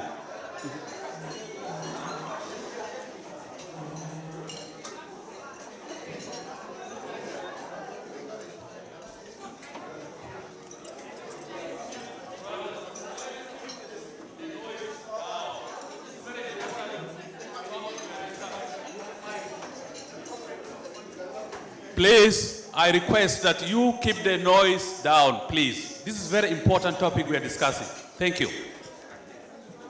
Thank you, my brother Taban. And I wish we would have some understanding and take these issues very seriously. Now, in the first segment of our discussion, I want to tell you my views. We have listened to what came from the floor, and there were a lot of things, all right? And all of them I can tell you are true, but some of them are key. Now, the root cause of the crisis in Southern Sudan, from my humble opinion, has been the SPLM chronism. I suppose you understand what that means, and the mindset of entitlement to the spoils of public office as a payback for the liberation of South Sudan. Does that make sense? We fought the war. We're going to take over the government and the jobs, and we're going to pay ourselves. All right? And actually, those people who didn't fight, they faced humiliation and marginalization. And if all of you know, they were called Jalaba. Does that make sense? That has got to be the greatest humiliation to a Southern Sudanese when you are equated to the perennial enemy of Southern Sudan for many, many years. But many people in this room that were not in the liberation movement carrying a gun but fought in many other different ways were called Jalaba. Because of the mindset of entitlement, payback for liberating the country. Number two, advancement of tribal hegemony in order to control power and wealth. And what is tribal hegemony? Tribal hegemony is when you want your group to dominate, to control over the other people. And by the way, it's human nature. As a scientist, I will tell you that in nature, there's something called process of selection. You have heard of the phrase survival of the fittest, okay? So in nature, those plants or animals that have vigorous growth or are many or, have exceptional genes, they will overcome the others. And those others will disappear over time and they will dominate. That is called a natural process of selection. In the minds of human beings, when we are still retaining our own mindset of being conservative, we have not embraced human rights. There is that nature where if you are the majority, you think that, it's our chance to dominate. And then maybe we will eliminate the rest. In science, we use the process of selection called artificial selection to eliminate some things on purpose. And therefore you'll create a breed of cows that you like and the other ones will genetically die because they'll be eliminated. So, this advancement of hegemony, which I'm saying is a human nature, and because of narrow-mindedness in Southern Sudan, came into play in our politics. My question to you is it premeditated or not? What happened in Southern Sudan after the CPA was signed? Was it premeditated or not? By premeditated, I'm saying, did some people have some plan and they're simply executing their plan? Or did it just come up spontaneously? And I don't need your answer, I want you to digest that for yourself as equatorians. One of the things that came from this crowd is this issue of corruption. And talk of corruption in Southern Sudan, it was massive, humongous, as they would say. All right? Massive corruption and diversion of state resources to meet personal needs and interests. Okay?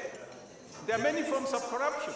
Embezzlement, graft, bribery, nepotism, money laundering. Okay? You take the money from the bank, the hard currency, you go sell it in the market, you get the profit, take it back to the bank. Those are all processes of money laundering, all right? Buying and leasing of loyalty of armed groups and supporters. I will give you so much if your group will be supporting me. All these are forms of corruption which undermines good governance. And these things happened in Southern Sudan while we were watching. I want you to understand this because we are trying to define the causes of the crisis and who actually started the crisis. So, I have just mentioned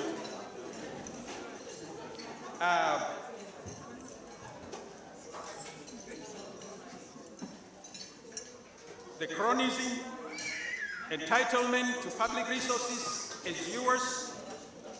And in Southern Sudan, nobody talks of taxpayers' money. It is all government money, right? So government money is nobody's money. There is that kind of mindset. And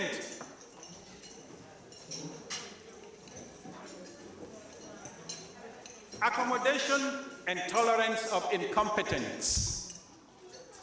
You saw people live here from the United States to take jobs in the government of Southern Sudan who didn't even qualify. But they really became some people in Southern Sudan, right? We have people in Southern Sudan who qualify for these jobs, but they are Jalaba anyway, so they didn't have to get these jobs, right? This is the accommodation of intolerance. It may be good when you employ this person, but it's going to have a sting on the government because the government will fail in the long run. And we have watched this tape play in slow motion in Southern Sudan. What happened with the SPLM as a party? It failed to transform itself into a democratic governing institution. That was a process of preparing themselves for failure. All right? They were preparing themselves for failure. And when crisis broke in 2013, they didn't have the rules to govern the body. They were still hands with the liberation councils, even though we liberated ourselves many years ago. Okay? They were not in the business of preparing themselves to rule. And for the common person in Southern Sudan, there was lack of basic services being delivered to them. Everybody was poor. As we all know, we have relatives and families and friends there. Those who have jobs, maybe they are making it. Those who don't have jobs, they are dying. Okay? There was massive disparity between the people that have and the people that did not have. In fact, the difference is so big because they are millionaires and nothingness. All right? The differences became so huge. We created two classes in Southern Sudan. Those who have, they feel rich, and those who don't have. That was a crisis in slow motion. What happened with this crisis? There was consequence. I was telling at the beginning, pay attention to cause and effect, which means cause and consequence. Okay? Anything that you do, which will come back to bite you. What happened is that lawlessness broke out in Southern Sudan. Insecurity, repression of freedom, and the rise of organized non-state armed groups. In fact, if you had a gun, it's used to intimidate other people. Okay? Guns became a common commodity. The proliferation of guns as a means of self-empowerment and intimidation, and sometimes plain robbery.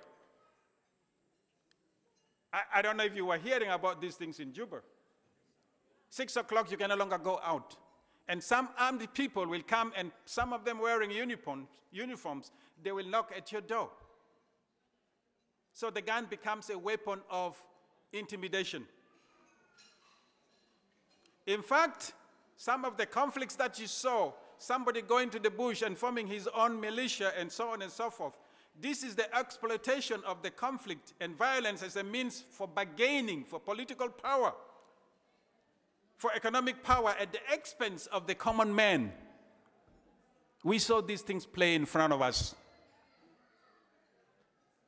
At the end of the day, after 8 years of transitional government, after 2 years of an elected government, an all-out war broke out. And the settling of scores through targeted and non-targeted killings, displacement, and destruction of property started in Southern Sudan. So, I have presented to you in clear terms possible what caused the problem and the effect. Many of us as human beings react to the effect, just like I gave the example of a fire, right? You react to the effect. You don't consider the causes. Because if you really want to bring about the solution, you must think about the causes and how you can fix the causes.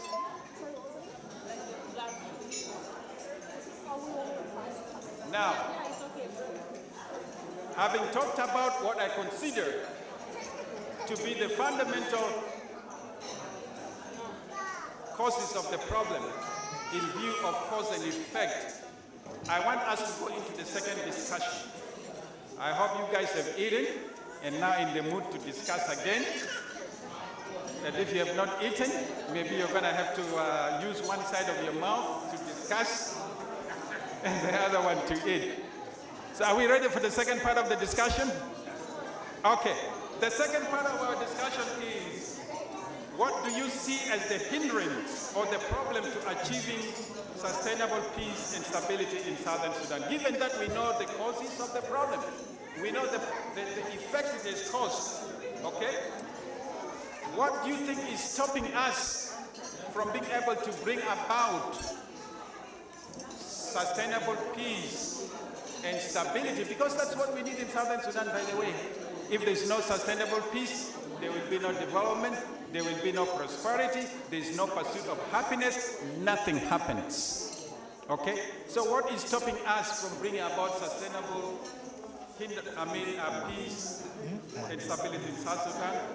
How can we overcome the difficulties in moving our country forward? Right now, what do you think are the solutions? I want you to give me your suggestion. I have my opinions, but as I said, what I know is not necessarily the right opinion. Because what is good is a construct of the mind. All of us have different ideas of what we want Southern Sudan to be. So I would like somebody to, just like you did before, join your groups and you discuss among your group what do you see as the hindrance or the problem for us to achieve sustainable peace and stability in South Sudan, and how we can overcome the difficulties in moving our country forward right now. I hope those are not very difficult questions, but just write something down, whatever comes into your mind. Thank you. You have 5 minutes. If you don't have time for discussion, I can proceed to give you my opinion, although I would love to hear your opinion. What's your verdict? What do you want me to do? You want me to proceed? 5 minutes? Okay, 5 minutes. Go put your opinion. Those who can, those who don't want to, you can wait to hear my opinion. Let's give 5 minutes to those who want to put down their opinion, please. Go ahead. Which is okay. That gives me some 5 minutes break.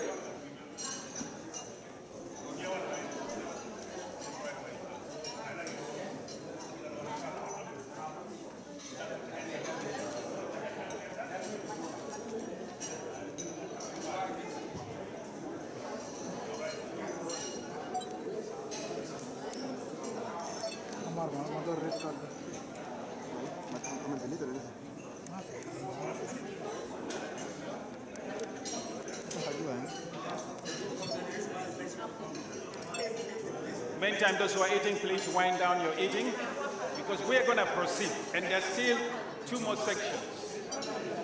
This and the next one, and we will conclude.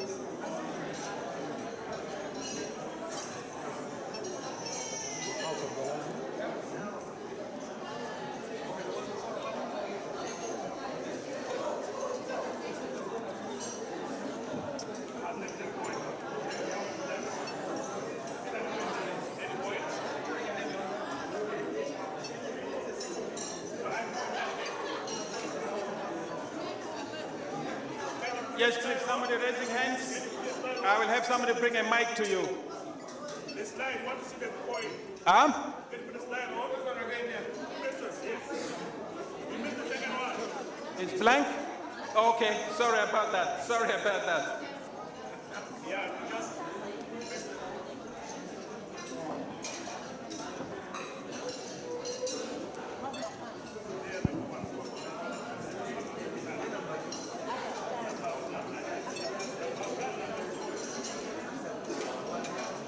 this thing is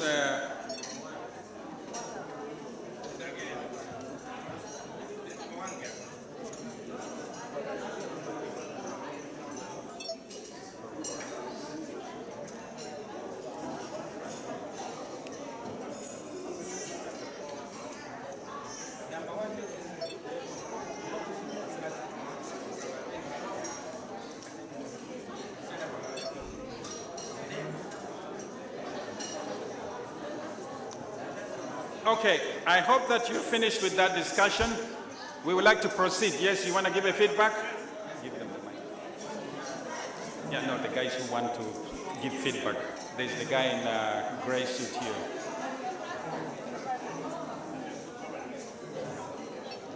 Huh? Yes. Anybody that raises up their hand, please.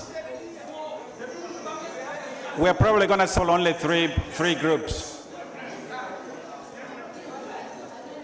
Yes, please go ahead.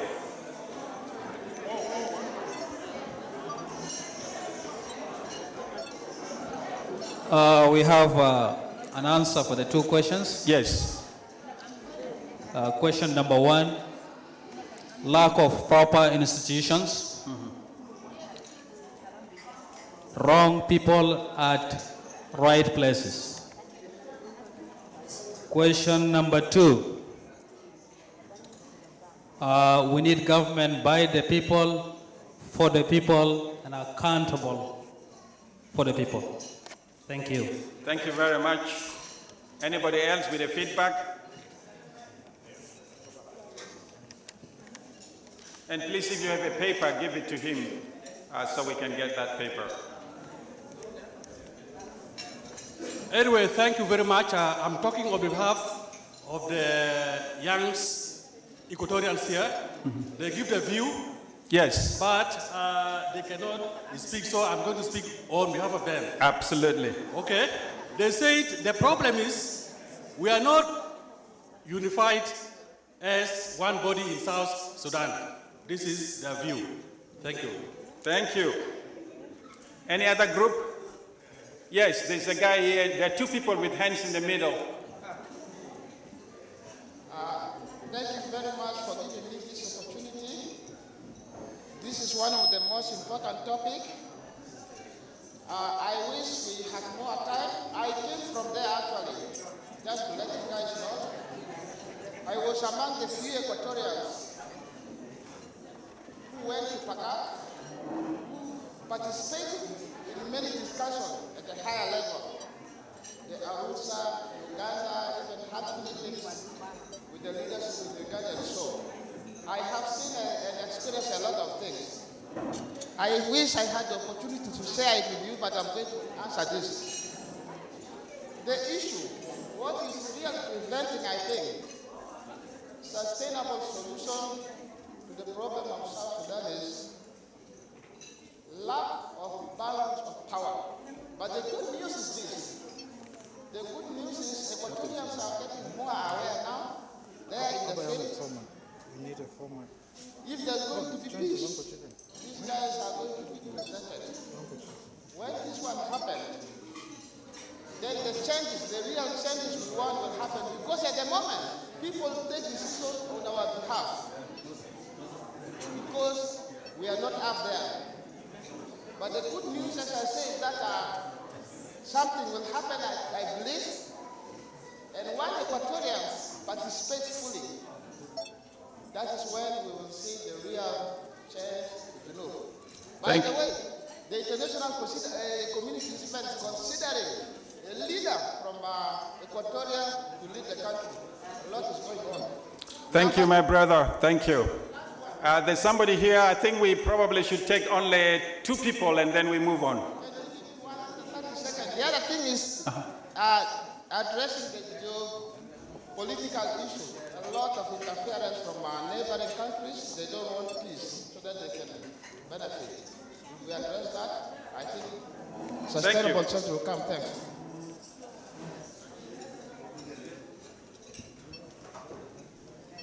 Yes.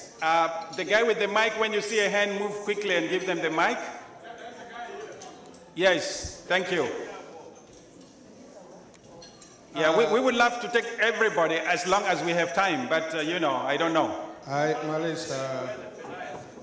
I'm going to mix the languages. I will be speaking in very little English and Arabic. No problem, go ahead. Yeah, I need to narrate some of the points. I call it the feedback about the stability of the problem of the Southern Sudan.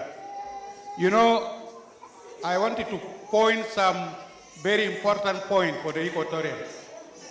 You know, when the war started in the Sudan, 1956, it was based in Eastern Equatoria, Torit, and then everybody in Equatoria is starting joining Anyawan under Tapeng.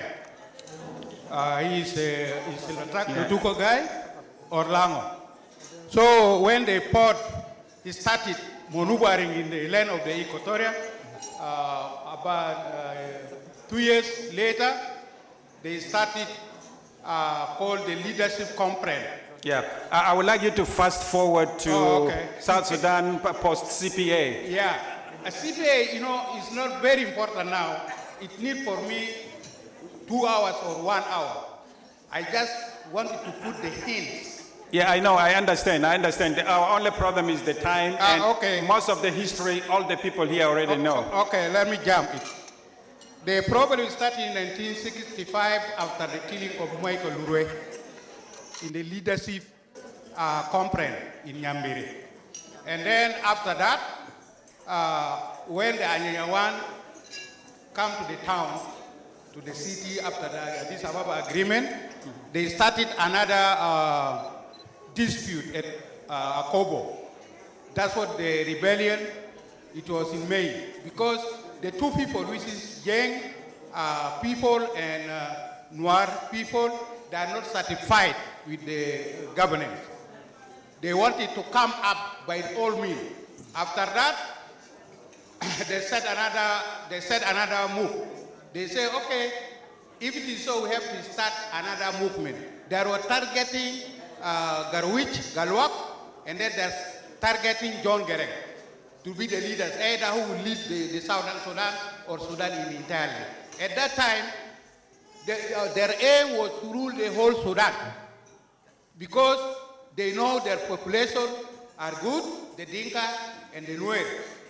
After they went back to the war, which is 83, they say the Equatorial fought, but let them fight because we will rule them. Whereby the word come, we are not born to rule. We are born to rule people, you know, in Rumbek. So their plan is still going on. I need the kids have to know we are behind the Equatorian by itself because we are not serious. We are not uniting ourselves by the all means. We have some other areas which is not good. Selfishness. We the Equatorian, we are selfish, especially the leaders. You know, this must be very important. We have to know this thing. Thank you. Yeah, Thank you. I stop here. There is a lot to say, but I need time. I like the history you have. I want you to touch base with me.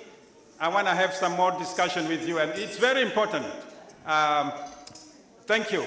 Let's pick those hands, please, so that we can proceed. There's a guy by, yeah.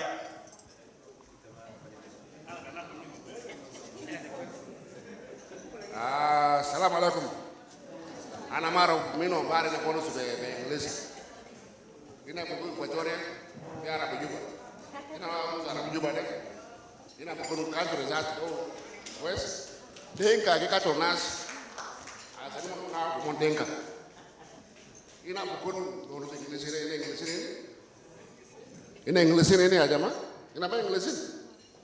Ono ara bujuba de ina bare na. West.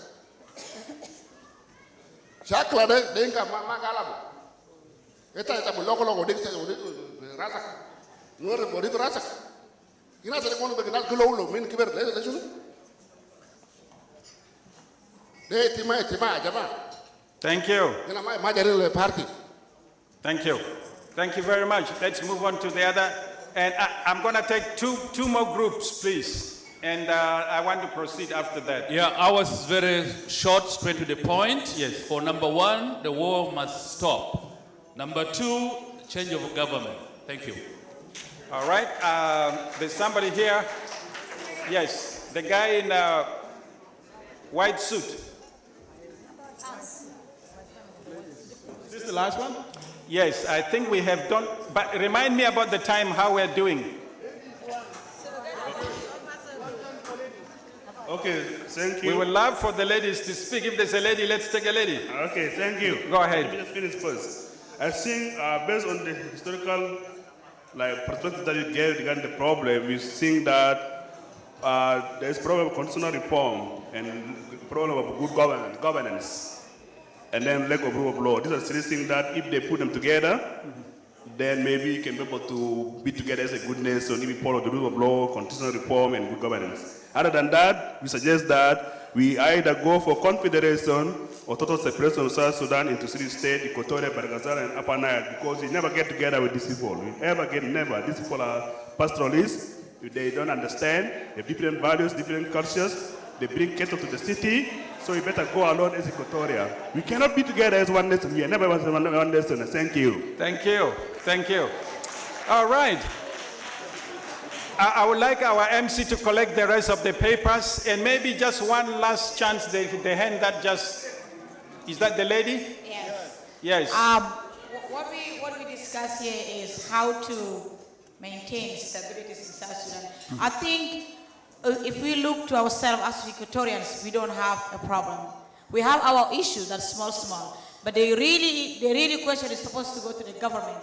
Who is ruling the country? Who is dominating the world in Equatoria? We are the people who have challenges. And now we are fighting the government. But the problem is that Equatorians are not united because we have sellout people. There are people sitting here, they're not happy with what's going on here. There are people giving information.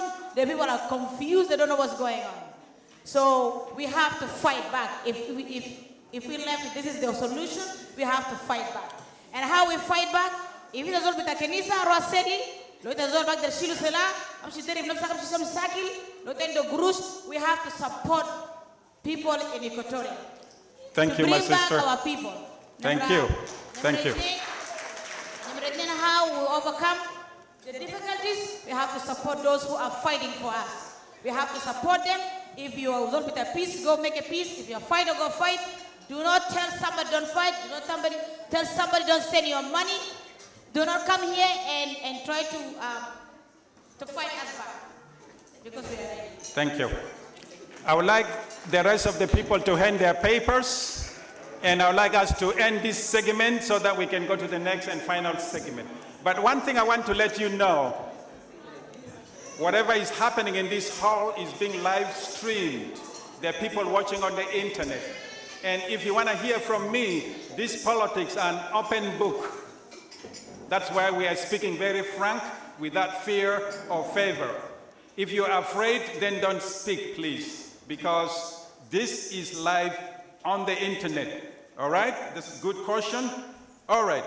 Now I'm not ready to fear, so I'm going to tell you my mind. Okay? Thank you for your views, and I think they're representatives of what we think. From my perspective, we want to understand one thing: the power dynamics and the tribal intrigues behind the instability in Southern Sudan, and what we need to do about it. And some of the suggestions have already come from the floor. The power dynamics and the tribal intrigues. You know, some of us have gone into things without understanding the tribal intrigues. Unfortunately, they were not there when the sun rose, because you have to understand things before you get yourself involved. There is no politics in Southern Sudan without tribal intrigue, something going behind, underground. You may have this meeting, then there will be 2 other meetings that will spread from this one. Okay? So, I'm going to discuss the power dynamics and the tribal intrigues behind what is causing instability in Southern Sudan, from my perspective. Okay? And I've already told you at the beginning that the tendency to dominate others is endemic to human beings. You know, people like to do it. If the Equatorians were one tribe and we are the majority, probably we would be itching to do the same thing. But people who have broad mind and understand human rights understand that it's not a good thing in a country where you have many people, because you have to accommodate everybody. And even the least among us, whatever that tribe is, whether it's the Makaraka or the Murle, these are very important people. There will be no South Sudan without any of these tribes. The moment you exclude any single tribe, there will be instability in southern Sudan, regardless of size. Okay? So, but what many people don't know is there are these forces behind the scene fighting, interacting for dominance. Those are the power dynamics. All right? How to grab power, how to accumulate wealth, because wealth is important for power. When we were with the Arabs, they concentrated the wealth and power in Khartoum, and the whole of the rest of the country rotted. And we have exactly trying to mirror the same thing in southern Sudan. We got a new Khartoum in Juba. Okay? People are struggling to concentrate wealth within a small clique. And by the way, when they succeed in doing that, they will buy everybody else. There will be what we call the client patronage system. You are all bought people, and you never think for yourselves anymore. Okay? So it's very important to understand this. Now, those in southern Sudan who numerically dominated in the SPLM war, they actually see themselves as the political and military power center of the post-CPA southern Sudan. And we were all there. My brother Musugu raised his hand that he was in the SPLM, and there are other people here. So we were all there, right? You understand. But it comes to this: those who dominated, those who have the majority, they think they liberated southern Sudan, and therefore they should dominate politically and militarily, forming a new center of power in southern Sudan, the same as we had in Khartoum for years. Okay? You become a senior officer in the South, in the Sudanese army, very soon they will retire you, they will make you a governor, and the next thing you are out of the window, because they don't want you to go up and begin to grab on power. Okay? And by the way, those who dominated in the SPLM, they had no problem with each other. If you ask me, from the time the CPA was signed until the crisis broke out in 2013, they were equal opportunity partners in corruption and abuse of power. If anybody disagrees with me, tell me your opinion. They were equal opportunity offenders, equal opportunity corruptionists, each trying to grab. When you, by the way, if you're given a government car in Juba, a Land Cruiser, something, the latest model, it's not a government car, it is already your car, all right? It's already your car, that's the way it is. That's the way it is, okay? The test of power, wealth, and the allure of ethnic hegemony enhanced polarization between this group that dominated in the SPLM, okay?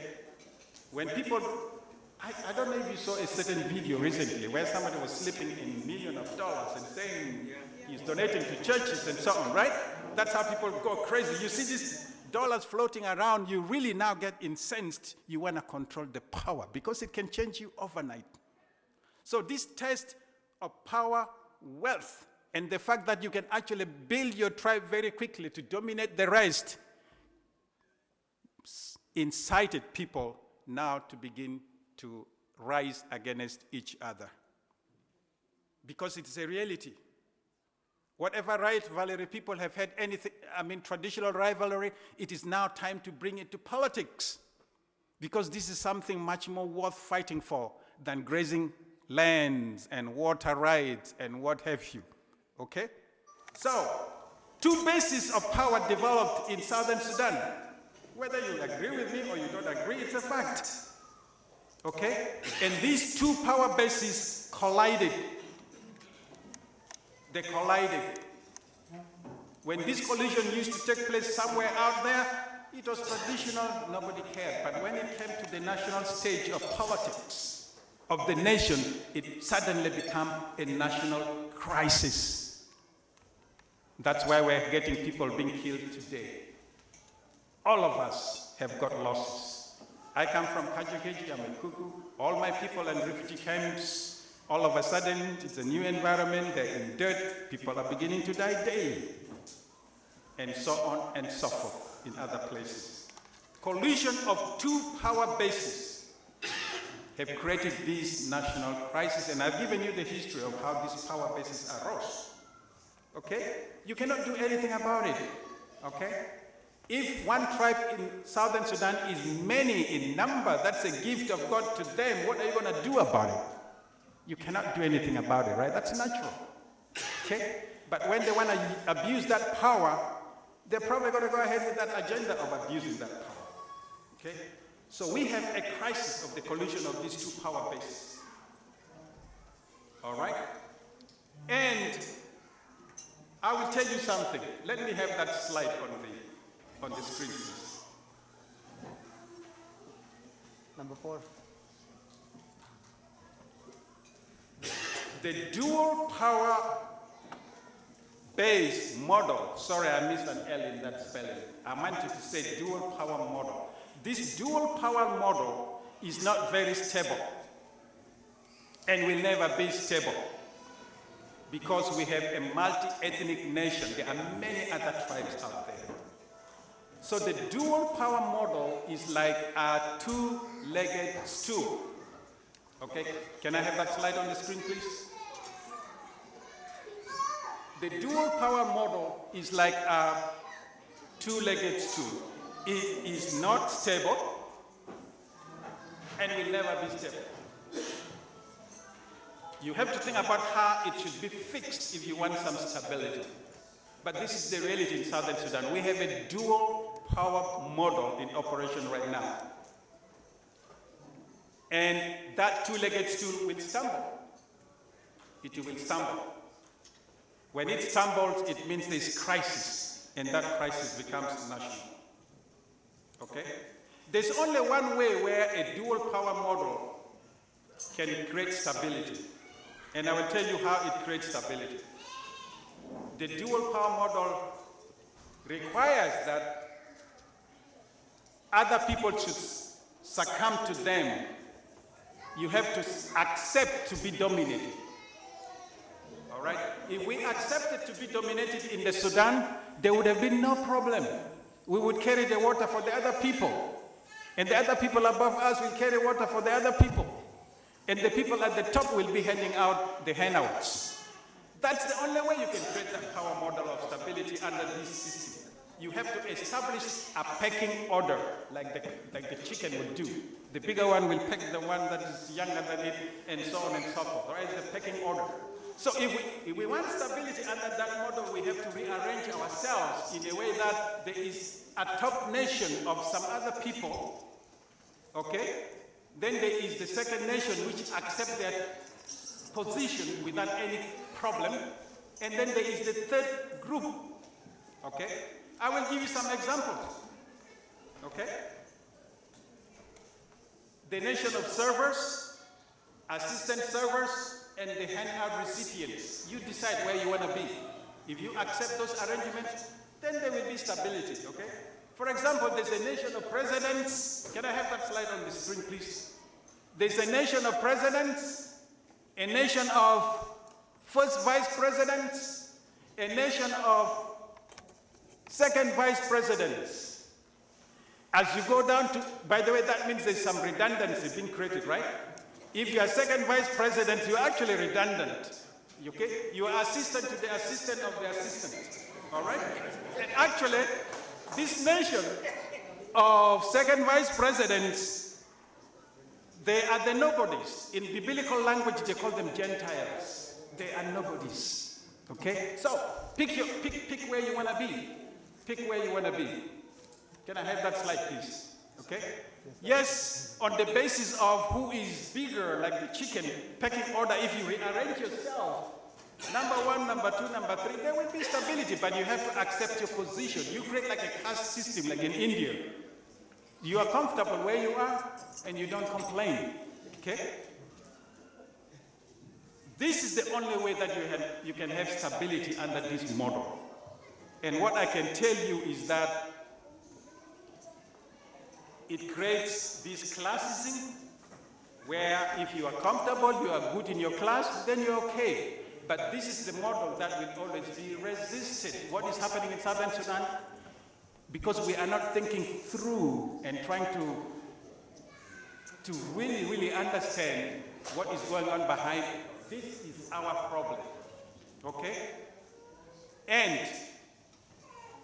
I can tell you that it will always be resisted. This model will always be resisted. All right? Can I have that slide on the screen, please? This model will always be resisted. Because if we could not accept it under the Arabs, why would we accept it now? If we wanted this model, we should have accepted it under the Arabs. And this resistance is going to create instability. And eventually that instability can lead to national disintegration. And somebody spoke there with the white suit. This is what he meant. If you pursue that model, this is the eventuality, because there will always be struggle, there will be resistance. Nobody wants to be dominated in the 21st century. If you do, I don't. How many people want to? By show of hands. All right? So, this is the model. And I'm going to make a preposition on something else. Okay? One thing you need to understand, that resistance is not an end in itself, but must be used to bring about a positive change. Okay? So if you undergo some resistance, but you are not able to bring a positive change, that resistance is for nothing. So you have to have a plan, you have to have a vision, you must know and understand the power dynamics and the tribal intrigues and the plans. And if you don't have your own plan, you are lost in the weeds, of course. And I can see that our people probably are lost in the weeds. We reacted to the situation here in the United States, or maybe in Canada. I'm in Canada right now. Okay? If you hear the bang of a gun outside and you have your own guns, nobody walks outside and shows his gun, because where is the sound coming from? Right? If you have your own guns, please stay in your house. It's not your problem. Protect your family, and the police will come before you go out. But something happened, you pick your own guns and want to show up, very soon you are dead when you don't understand where the shot is coming from and who is shooting who and why. All right? So, when you react to a situation, you have to know what you are doing. You want to be part of the solution, not part of the problem. Okay? And I'm going to give you a quote from some wise person. Somebody mentioned his name yesterday, I don't remember who. But Albert Einstein, one of the theoretical physicists who actually came up with the theory of relativity, a very smart German-born Jew who later ended up as a lecturer, as a professor at Princeton University. He said that the world is a dangerous place to live, not because of the people who are evil, but because of the people who don't do anything about it. If we don't want to do something about the evil in Southern Sudan, then that is our problem. We are actually the problem. This is a very smart guy. The relationship of energy to mass equal to, energy equal to mass times the speed of light squared. Who would ever figure that out? But that's one of the equations that you see very commonly displayed. And let me tell you about Albert Einstein. When the president of Israel called Weizmann, when he died, Chaim Weizmann, when he died in 1952, they offered him the presidency of Israel. They told him, please come and become our president. Do you know what he did? He refused. He refused. Okay, he said that neither do I have the natural ability nor the experience to deal with human beings. I'm not going to take that job. If you offer that to the Southern Sudanese, there will be probably 100 applicants, right? Everybody wants to rule. It's so nice and sweet. Okay? Yes, if there is evil and you watch it happen and you don't do something about it, then you are part of the problem. All right? And because we can all do something, let me tell you what the Dalai Lama said. The Dalai Lama said, if you think you are too small to do something, you please try to sleep with a mosquito. And all of us from Southern Sudan knows what harm the mosquito can do, right? If you only have one inside your mosquito net, it's gonna chase you out, or you kill it, all right? So, we as the people need to move from the state of being passive to active. Oh, by the way, I don't know if you learned about civics in school, and I learned some civics when I was in elementary school. They said that there are 3 classes of human beings: active, passive, and bad. Maybe the definitions have changed over the years, right? But the active people, naturally, they're predisposed to be active. They're volunteering in the community. They will do something when fire breaks out here. There are those who are passive. They will watch. They are bystanders. They will let others figure out what is happening and where the fire extinguishers are. Okay? And of course, there are the bad people who will just walk away and say, this building belongs to the state of, to the province of Saskatoon. Let them deal with it. It's not my problem. Okay? So, we have the active people, the passive people, and the bad people. But, if you ask me, there's only one solution to this issue of a dual power model. And I'm basing my solution on the understanding that Southern Sudan needs all its people. You are never going to eject any person from Southern Sudan, no matter the size of the population of that people. We need everybody in Southern Sudan to be South Sudanese and to embrace patriotism and to develop a national identity. When you see people here in Canada and in the United States, when they sing the national anthem and they look at their flag and they put their hands on their hearts, it's because of patriotism. You are paying allegiance to your nation. When I see the Southern Sudanese see the flag and they want to do that, that's a laughing matter because we have no allegiance to our nation. Don't put your hand on your heart. We are shredding our nation. We are not patriotic. We have no allegiance to our country as a nation. That's the crux of the matter. Okay? Therefore, for us to fix this issue of the dual power model, which is old-fashioned in a country where you have multi-ethnicity, we need to come up, as I said, you are not going to try to eject everybody. You need to embrace everybody. You need to come with a power equilibrium model as a means to achieve sustainable peace and stability. Power equilibrium.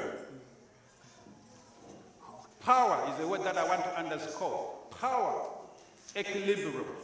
Right now, the power and wealth rests with 2 power bases.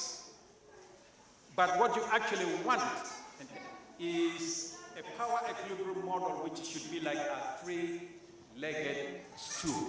This stool is stable. Try to kick it on one side, it is not going to collapse. Because all the legs have agreed that we are going to be here. You are not going to move us. Unless you break off one of the legs, this stool will be stable. This is the power equilibrium model that we need for Southern Sudan. And I will tell you how we need to come up with that model. And I want you to digest these things very seriously. That is my mindset. But I'm communicating it to you just as I've listened to your ideas patiently as well. We need a power model which is based on mutual recognition and partnership. But under the 2-power model, by the way, those other groups have acquired things that the third leg of the stool does not have. One, they have the people behind them because it's a tribal, those are tribal power bases. Like it or not, they are tribal power bases. They have the people behind them. You will never take away these people because they are who they are. They are one tribe, period. You can cry all you want, okay? They have the people. Number 2, they've already acquired the power,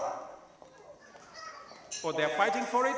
Number 3, They are trying to acquire the wealth as well to consolidate that base.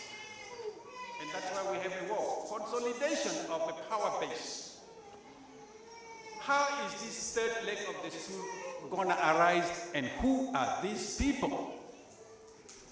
Who are these people? I have a Venn diagram which illustrates the mutual recognition and partnership.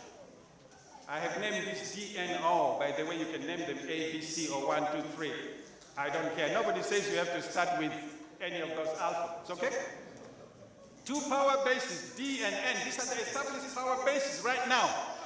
By the way, there was a cartoon on the internet, I was looking for it, where there were two angry buffaloes fighting each other, and then there was some tiny holding to the tail. Did anybody see that cartoon? It was on Southern Sudan News.com or something. All right? Okay, so this three-legged stool, or the power equilibrium model, requires that there has to be three partners. One is the D, one is the N, and one is the O. This O is what I described earlier as the Gentiles. Right now they are the nobodies, right? But they have to figure out how to become somebody. If they don't figure out how to become somebody, there will be no stability, and of course they will remain nobodies. Period. End of story. And you can cry all you want. All right? Now, this is the only realistic model in Southern Sudan where we all embrace each other, we recognize each other as equal partners, and we are equal. We are the same people. We develop a national identity. We should see our flags and put our hands on our hearts because we respect our country. Okay? But this model can only arise if this third power base is formed, or if it is realized, in order to counterbalance the instability of the two-legged stool. Okay? This power model means that those feeble communities that was mentioned in the book that I read, the nobodies who can be excluded from positions, okay? If those people can come together, the minorities, those who are not big tribes, if they can come together and figure it out that they need to form a third power model, then there will be stability in Southern Sudan. But if they are impressed with the two power bases as the power brokers, and therefore they should do anything that they can so that they can graft themselves to these power bases so that they can become somebody through them, then that is a problem, because they will truly never become them. Neither will they get the power, but they will get handouts. And you know what? Handouts don't last forever. They don't last for long, as a matter of fact. In our politics, they don't even last a year. You can be appointed a minister today, and 6 months, because some people have decided that you cannot be a minister there forever, they will axe you, just like the Arabs used to do. You will be axed. That means bringing a machete to your bottom and cutting you away. And by the way, when that happens, when you don't have your power base and you descend from the ladder, the people say, well, you had said you are not part of us, so you deal with your situation. And actually, your people will not accept you. You will climb up and become a perpetual water boy. That means you carry water for other people. Politically, you are extinct. All right? That's how it works. Okay? So this power model thrives on mutual respect and partnership, but you have to realize yourself. You have to project yourself to be a part of that equation. To be recognized, you must be organized. Because Essca USA is organized now. The mayor knows that the Equatorian Canadians, and I was very happy when I was hearing the mayor talk yesterday, talking about the Equatorians, the tribal chiefs and everybody. Now your name is known because you are organized, guys. You are not organized, you are not recognized. Okay? You don't form yourself, you don't develop yourself, nobody recognizes you, and therefore you will be oppressed. You are a water carrier. Okay? And by the way, if we continue with that model, we become the bikini people. we become the bikini people. And we may be getting there right now. What are the bikini people? When you watch a beauty pageant, the models have to put on a swimming suit because you've got to expose, some flashy parts of your body, and so people can admire you. We become the bikini nation. We want to be admired. We want to be water boys. We admire these people who have acquired power and have the power to give handouts, and therefore we want to be given handouts. That is how our identity become extinct. If you ask me why there is crisis which is affecting our community, it's because of this politics. We don't have an agenda as Equatorians. We have not analyzed these things. We are grabbing left and right. The floating reed on the water we think will save us, and we grab on it. And of course you will sink with the reed. End of story. You will sink, I guarantee you that. Unless you embrace, understand the power dynamics and what you're doing to save yourself, if it's not the correct model, you will sink at the end of the day. I'm telling you. I want us to have our last discussion, which is what role can the Equatorians play to fix the crisis in Southern Sudan? I want you to think about saving the nation. There are some formulas which were suggested. There are some formulas that you leave as a power resort. There are some things which you must keep in your back pocket. Right now, I want us to think about saving Southern Sudan. How can we Equatorians save Southern Sudan? Think about it. And I've already given you ideas, but I want you to tell me what you think. And what do you think is preventing us from realizing ourselves as a potential people that actually can save Southern Sudan? Because when I see us squabbling among ourselves and I hear that there's fights in Essca, Canada or Essca, USA, and some other godforsaken places somewhere, it's because we don't have a common agenda. That's why we're squabbling. We are trying to become the bikini people. Okay? So, let's get at it, guys. Group discussion, 5 minutes, and we will conclude this discussion, and I hope we are all learning from each other. I want to hear what you think. What role can we play to fix the problems that I just discussed? The dual power model. How can we come up with the equilibrium model, which is the only one that is guaranteed to bring about sustainable peace and stability? By sustainable, what do we mean? When you sign a peace agreement tomorrow, you hope that it will last forever. You don't sign a peace agreement in August, and then before the end of the year, it is over. That's not sustainable peace, right? And by the way, if we don't think through and we are not very careful, we will have a peace agreement tomorrow. 3 years down the road, there will be another war. We will ask the international community to help us with another peace agreement. There will be one, and then there will be war, because we have seen it happen. Addis Ababa, and then there was war. The SPLM, and then there's war. The Acts, and then there is war. And there is sub-acts right now coming very soon, and then there will be war. So that's not sustainable peace. So our challenge is not how to end the war, but how to sustain, how to bring about sustainable peace and stability, because everything else will follow that. Development, prosperity, pursuit of life will only follow when there is sustainable peace and stability. So how do we fix this? Let me know your mind. Thank you. 5 minutes. While I take a break of water.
By the way, if you don't remember the question, what role can the Equatorians play to fix the crisis in Southern Sudan? We have come to that point. What role can we play? What do you think is preventing us from realizing our potential to save Southern Sudan? What is preventing us from realizing our potential from saving Southern Sudan?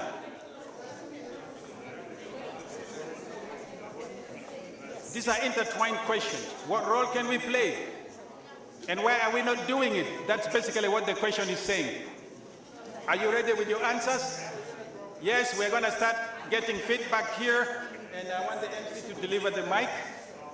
To those who are ready, you can still write your questions and we will sample out a few people so we can get their points, so I can get to the last segment and we can end up this discussion. Thank you. I'm very upset that the leaders of Essca are not here. They're fighting. So when they come back, you guys should tell them that. If they don't understand this, they probably cannot lead us. That's why they're fighting.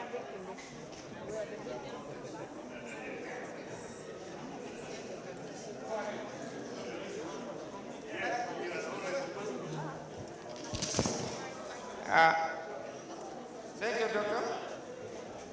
Our question, the first question is here. Equatoria are to organize themselves as a block one. Forget about any tribe. When organized, we can fight the problem. But when we're divided, obviously there will be a lot of problems because anybody fighting for his own interests. Thank you.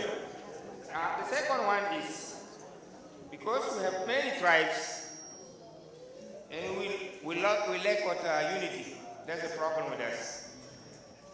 So, if we consider Equatorial as a tribe, we have no problem. Thank you. Thank you very much. Next group.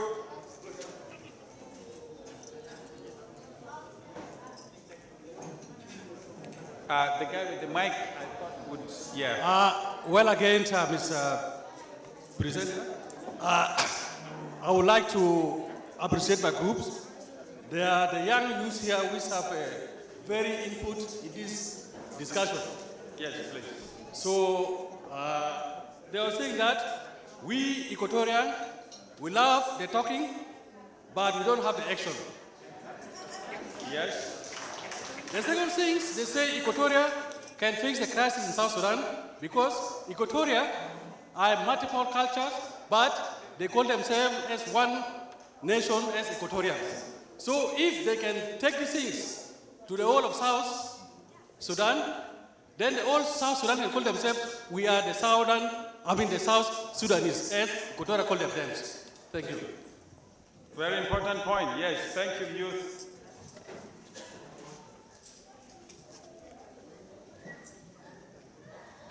Thank you.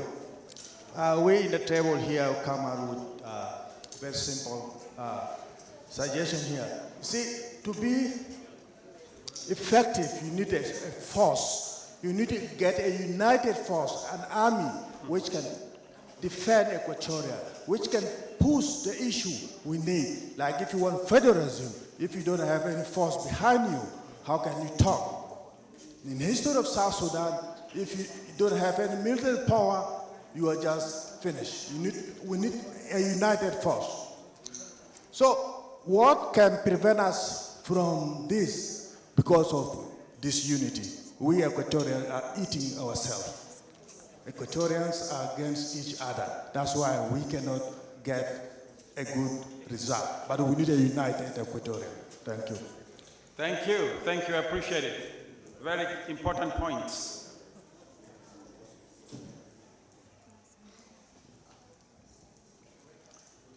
We're running out of time here shortly, so we want to conclude. Yes, please. Okay, our group here came with two answers. One is we need to come together and get each other's back, because this I have seen with a lot of Equatorians. Sometimes, like, we want to do things in community and we want all the Equatorians to come. You know what? Somebody will say, no, you know what? I will not come for this function just because last time I did not see her, she's not showing up. And that is not good. And the second one, we Equatorians, we like to betray each other, right? So we don't have secrecy among us. We need to have secrets. If, for example, if we want to do something big, we discuss in this room. We don't need to go out there and say to our friends, you know, oh, we discussed this, we have plan A, we have plan B.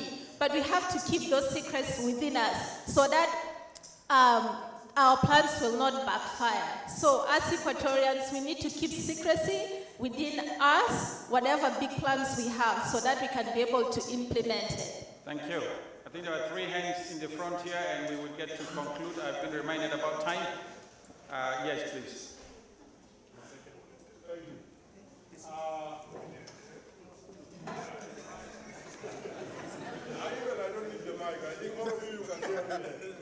You give the mic to Abuna. You need the mic?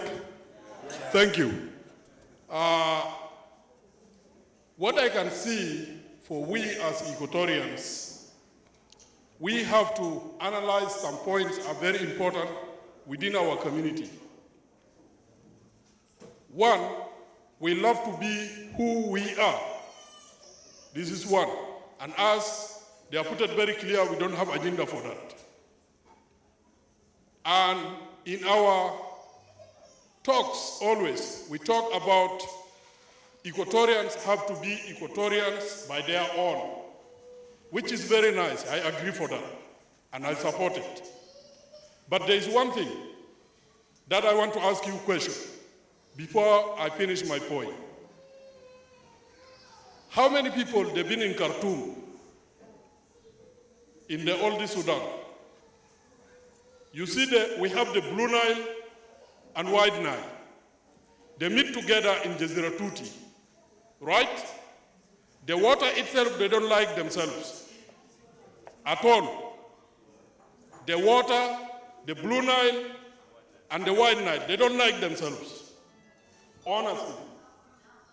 But when I was traveling by the train going to Cairo, in Halfa, I found the water were one. They are one. You cannot identify the blue and the white. So the 3 letters that was being put in there is very clear. Believe me, if it's the D, will never rule Sudan by themselves. If it's the N, will not rule Sudan by themselves. If it's the O, will never rule Sudan by themselves. One thing, if we are not doing mistake, we are mobilizing the N and D to come together, and then they can ever take over the power. And we will regret for our old generation for years. So let's be very careful the way we speak among our community. One thing, I'm very proud with Dr. Lejukole, as he put it clear, the whole information here is live in internet. You like, you don't like, please don't stand like this. Be who you are. Declare yourself who you are. Because you like, you don't like, they're gonna kill you anyway. If you have money, you don't have money, you want to stay in Juba, you will stay in fear. With all your generation, we need to work together and to unite ourselves and to come with the plan, as the question is, that we can able to be part of that system. And working toward for that system, it needs a unity and understanding and value one another. Educated, non-educated is valid to you and to your community. Thank you. Thank you. Pass it to Abuna right here. We are having a time crisis, and I would really like to conclude very soon here. The guy in a white suit should probably be the last one. And then hand your papers. Your points, your ideas are never going to get lost. It's very important that we try to collate this information, summarize it, and utilize it for our own good. Thank you.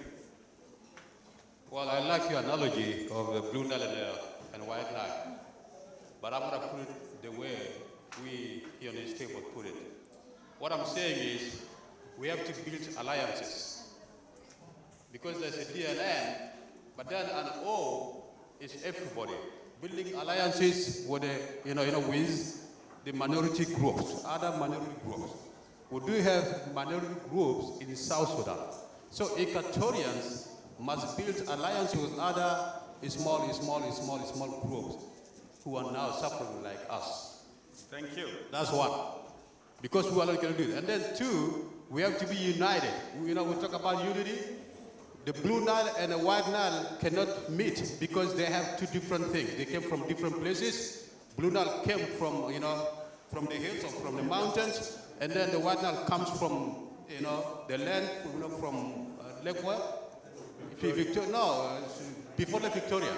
And then it goes and then it becomes Bahar Jebel, where we are part of it. Wuskida, it comes through Bahar Jebel, and then from Bahar Jebel it becomes White Nile. So we Equatorians, we have people who have ideas. I don't care if you're Ladu, or you're Loromo, or you are who. You, Ladu, and Wani or Loromo come together, bring your ideas, and be united in thought, in purpose. We can be united in purpose. When we talk about Equatorians being united, we can be united, but if our purpose is not together, it's not one, it's not united, we're not going to be united. Blue Nile and White Nile united somewhere in Halva because now that's where they want to end, in Mediterranean Sea, because they're going to the same purpose. Where is our purpose? What is our agenda? What is our destiny? We have to be united in purpose, bring our ideas together, and end our destiny together as one people. Not just coming together as Equatorians. No, we have to have something in mind. Three, why? What is the reason why you don't come what? What was the question again? I'm sorry, I forgot. What is the reason we're not supporting or we're not saving? What do you think is preventing us from realizing our potential to save South Sudan? Well, we have our potential, but the problem is there's a division. We are divided among ourselves. Our sister said there's secrecy. We don't keep our secrets at home. We don't keep our stuff. We expose ourselves by ourselves. Division is there, and then lack of political will. The problem with the Equatorians is they say we are peace lovers. Well, peace lovers. We are Canadians who are peacekeepers. We keep peace. People can fight and do whatever it is. We still end up being peacekeepers as Canadians. As Equatorians, we end up being peace lovers. That's the mentality we have. We're not even willing to be political. We're lacking political will. Even those who are claiming to be politicians are not really politicians. They're lacking political will. In other communities, churches, becoming politicians. There's a bishop who is now the advisor in a government. He is a bishop.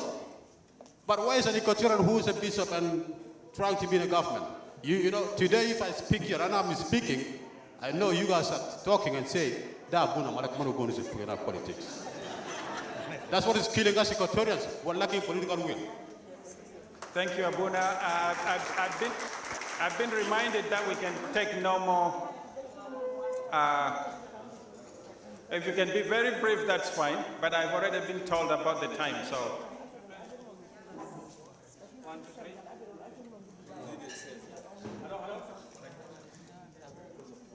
3. Okay. Let us be honest here. And try to make it the equatorianism we are enjoying today is designed by our great-great-parents. And this generation got lost. We are a lost Equatorian generation. We failed to sustain the vision of our great-great-parents. Therefore, for Equatorians to fix the problem, we have to be active players in the arenas of political, social, and economic development of South Sudan. The answer to the second question is, we have to maintain the spirit of acculturation. The fact in South Sudan, we fail to relate to each other. We fail to relate to each other, but we feel as if we know each other. If Denka and Nuer is not in South Sudan today, we Equatorians will be fighting each other. Moro is standing against Bari, Bari against Zande, Zande against Murle. This is the fact, because we don't know each other, but we assume we know each other. Solution to the problem, we have to know to relate to each other. If I go to Nuer, I have to know Mambiakul Sakam, how I respect women, how I talk to the child, so that I will be part of the Nuer culture. You come to Moro, don't assume that as Moro Takam and Astombe Juba, you can do whatever you want. You have to know Ajay's Biasor Tumbaksa Akam, how to talk to elders, and how to know the inhabitants, so that Takangido or Sokma Batanita, they will be your friend, even though Tarafian, physically. These are the things you have to relate to each other if you need peace and development in South Sudan. Otherwise, you will not perish. Thank you, thank you, thank you. I'm going to try to conclude here. And what a wealth of information. That's what I was saying at the beginning. None of us has monopoly on knowledge, good opinions. You can see the wealth. And everything that I wanted to say have been nailed in this hall. And by the way, to do something, you have to start with a conversation. If we Equatorians refuse to talk to each other, nothing happens. Okay? Everything starts with a conversation. While you hear of peace talks in Addis Ababa, you gotta be talking. Okay? And I want to emphasize this. We are talking of a model to save the nation, Southern Sudan, where everybody is accommodated, where everybody is part of the equation, or that mixture of the water of the Nile where it becomes one, it blends, okay? But it takes some formula to realize that. It's not gonna be wishful thinking. If you're used to daydreaming, you gotta cut it off. It's not gonna take wishful thinking. It requires strategy, thinking, analysis, understanding cause and effect. And I want to make this proposition, which is not very different from the points that I've heard from the floor. A proposition on how to achieve the power equilibrium and sustainable peace and stability in Southern Sudan. Based on what we just discussed, the views that came from the floor, and what I have to say. Okay? So, this proposition requires, obviously, as you saw in the Venn diagram that I projected on the screen, it requires that you have to develop this third leg of the stool. So you need to wake up and smell the coffee. Nothing happens until we can realize this power equilibrium. Okay? The challenge for who should do it lies on the Equatorians and the other South Sudanese who have been marginalized or who are nobodies, who are treated as minorities. It requires that they have an understanding of these facts. Okay? We have to realize that this model is important, that we need to build that power base. When you build the power base, then you will be recognized. There will be equality. Then we will blend. And we will develop patriotism, love for country, and everything that follows. Okay? Now, somebody already said here, we do already have models for a heterogeneous nation. America, the United States is one of the biggest heterogeneous nations, right? And Canada, I mean Canada. You are as Canadian as any Canadian today in this country, right? And yet Canada has got all sorts of people from all over the world. Yet they are all Canadians, okay? Our thing as Equatorian is that we are heterogeneous, yet we have accepted to be Equatorians, and that is already the model that Southern Sudan is supposed to have. We are a model nation. That's the model that Southern Sudan is supposed to have, and we need to carry that torch and illuminate it for the country to adopt. There are only two model nations in Southern Sudan, okay? The nation of Equatoria, which has more than 30 ethnic groups, okay? We are more than half the population of, in fact, we are not 64 tribes, we are more than that. Some of us are working on trying to rectify that misinformation. We are more than 64 tribes, but more than half of those tribes are in Equatoria, if you don't know. The other model nation in Southern Sudan is the Fertit people of Western Bahar Ghazal. They are as heterogeneous as the Equatorians, but they have agreed to coexist. But that is a model nation. That is a model nation. We have the responsibility to make Southern Sudan become like Equatoria or like Western Bahar Ghazal. Or like if we build a third power base where we bring these other groups together for Southern Sudan to be like this other third power base, accommodating everybody, then that becomes accepted as a national model. If you are given the torch as the Olympic torch carrier and you refuse to run and take the torch, then you have no business of being in the Olympic. As Equatorians, we have that challenge. For some reason, God created us as smaller ethnic groups, but we have learned, although we have not learned very much, that's why we are divided right now, because we are shying away from that model and responsibility entrusted to us by God.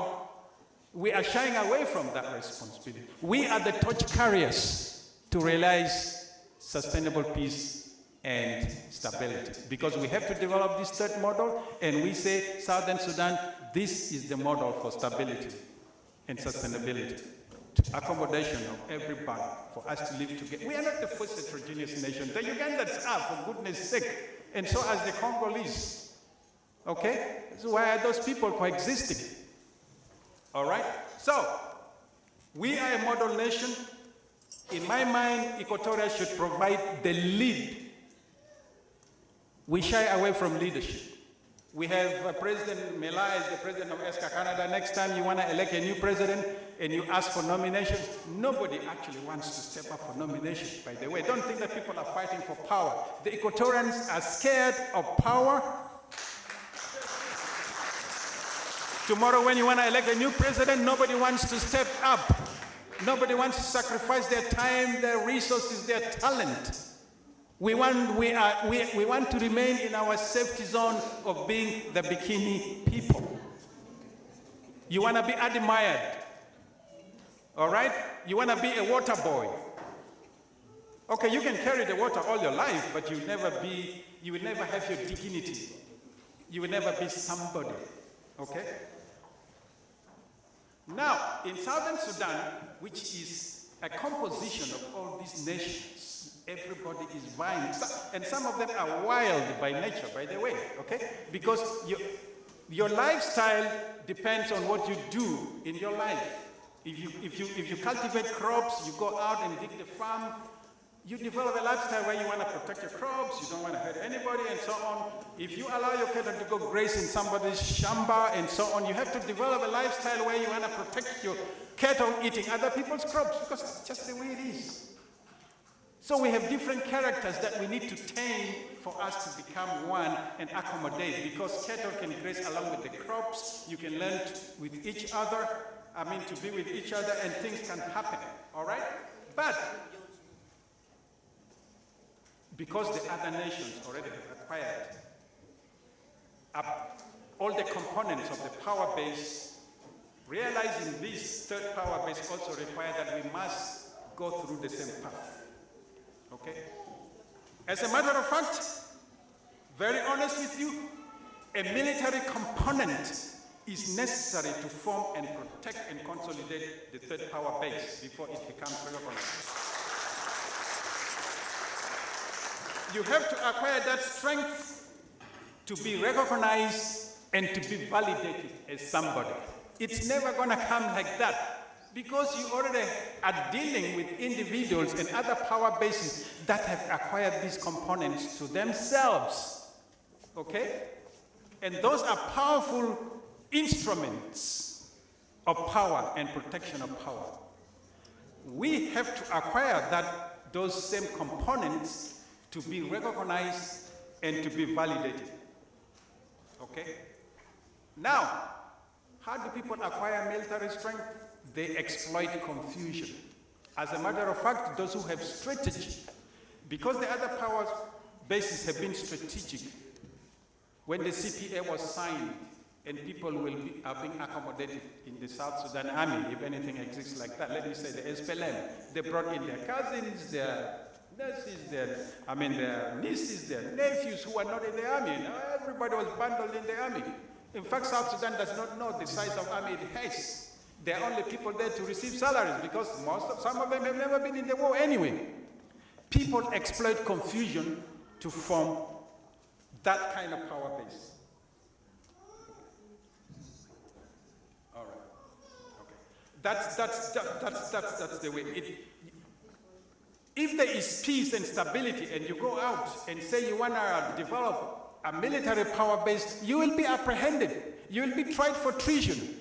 And you will be done in.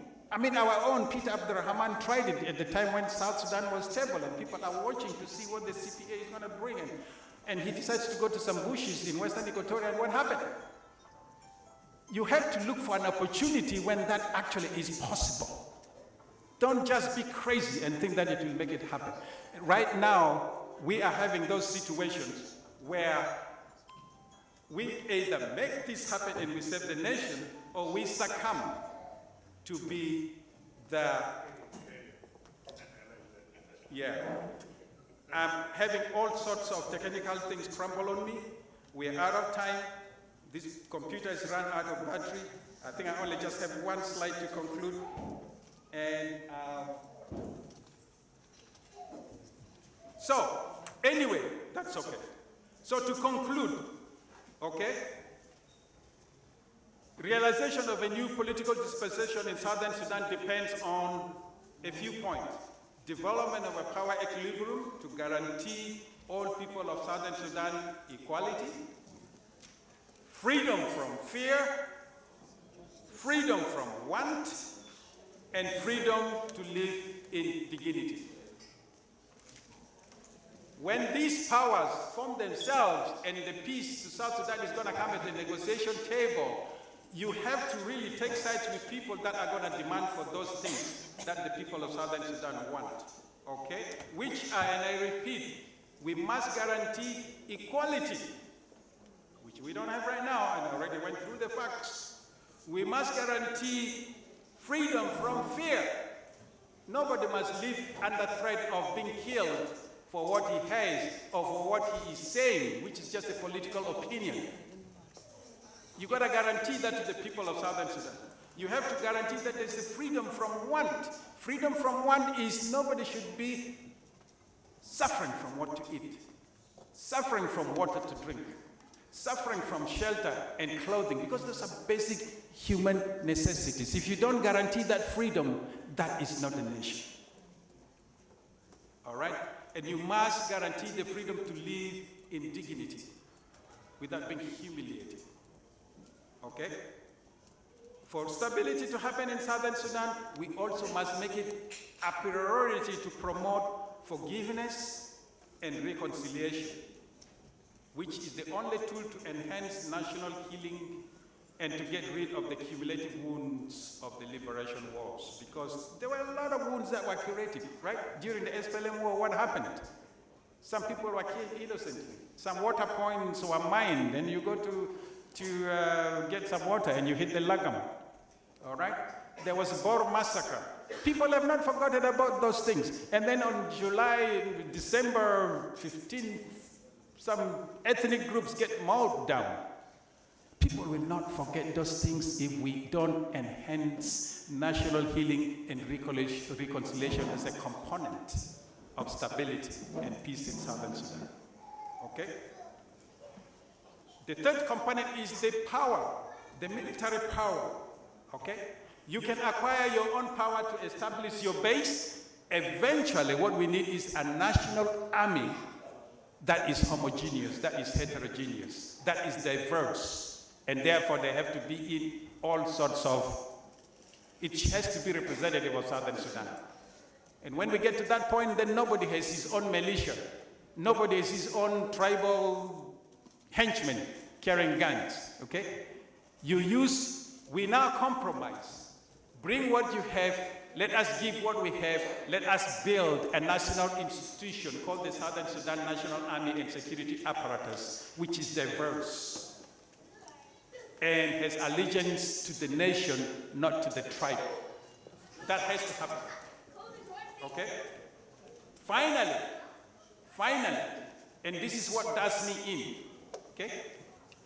When some people took our country down, they did all sorts of evil, and we compromised. Right now, people are saying, well, our thief is our thief, you know, we're gonna keep him, okay? When we compromise with the evil done by the SPLM to destroy Southern Sudan, it means you are not principled.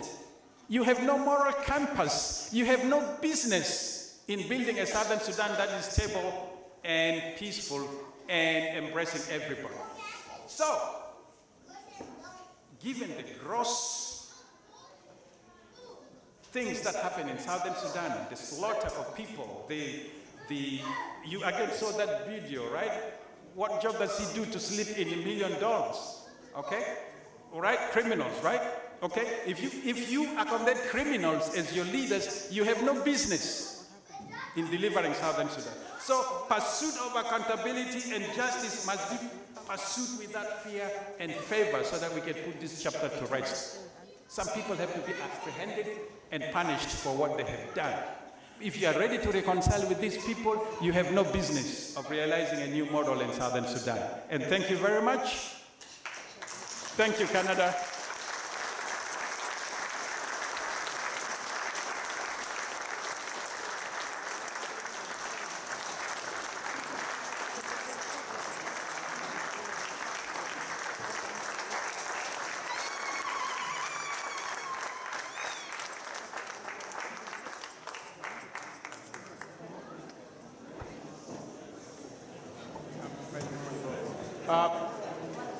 Thanks a lot, Dr. Lejukole.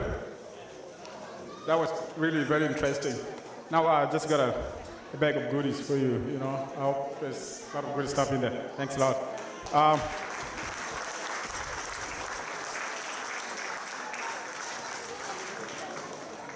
We're going to go for a break, I think. Yeah. Okay, right before you leave for break, just gonna get serious to make a little bit of announcement here. Thanks. Okay, just a quick announcement. I just want to say thank you for your patience, your attention. I was walking in and out, but I see that everyone was attentive, everyone was engaged, and this is the spirit that we wanted to carry on for the rest of the day. We have a couple of hours until 4 o'clock to wrap up this conference. The next session is going to be a strategic planning. Why you are here, what do you want this community to do, what do you want this community to look like from today into the future. These are the questions that I posted yesterday, and after the break, you are here to answer those questions. 1 hour session for us to come up with something that we all can take home to our home communities. So think about it during your break time, have a discussion with your partners, with your children, with your family, friends around here, in order for us to come up with something about an hour. And thank you for your attention. I'll see you soon.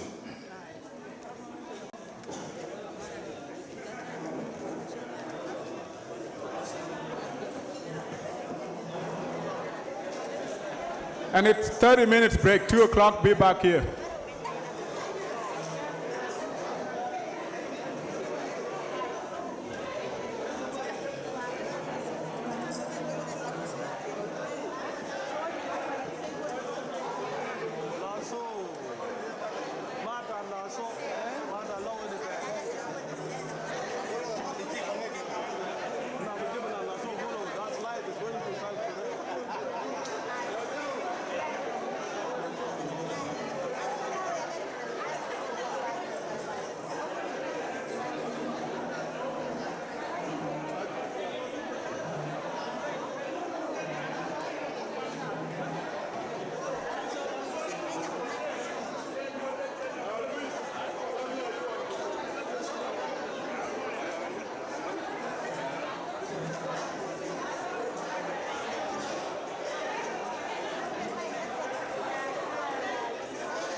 questions. All you have to do is just answer those questions. Do not do that because of your neighbor or because of the guy sitting next to you, but do that according to your own feeling, what you think what you want to see for the next 5 years, Essca doing, right? And Dr. Lojukola will be walking us through that. And at this point, I would like to welcome Dr. Lojukola to the stage.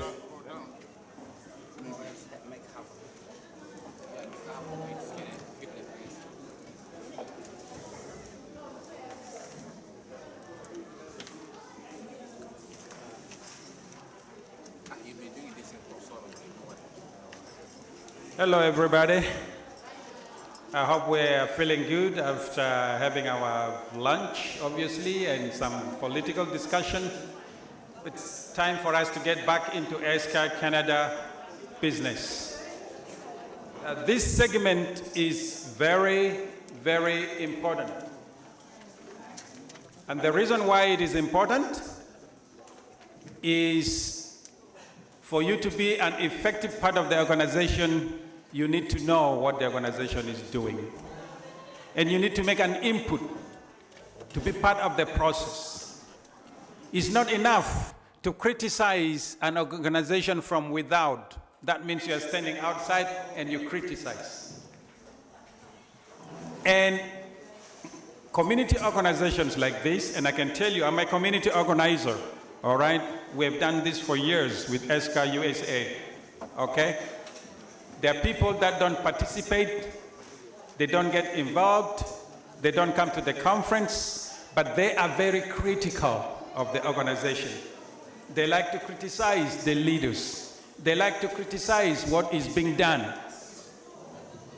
And sometimes when it comes to the issue of what is being done, I don't blame them because most of the people, maybe in this room, they have different ideas about what this organization should be doing. Or maybe they're right, maybe they're not right. You see, this organization was created for a purpose, which is the reason why you have a constitution. The constitution actually defines what the organization is intended to do.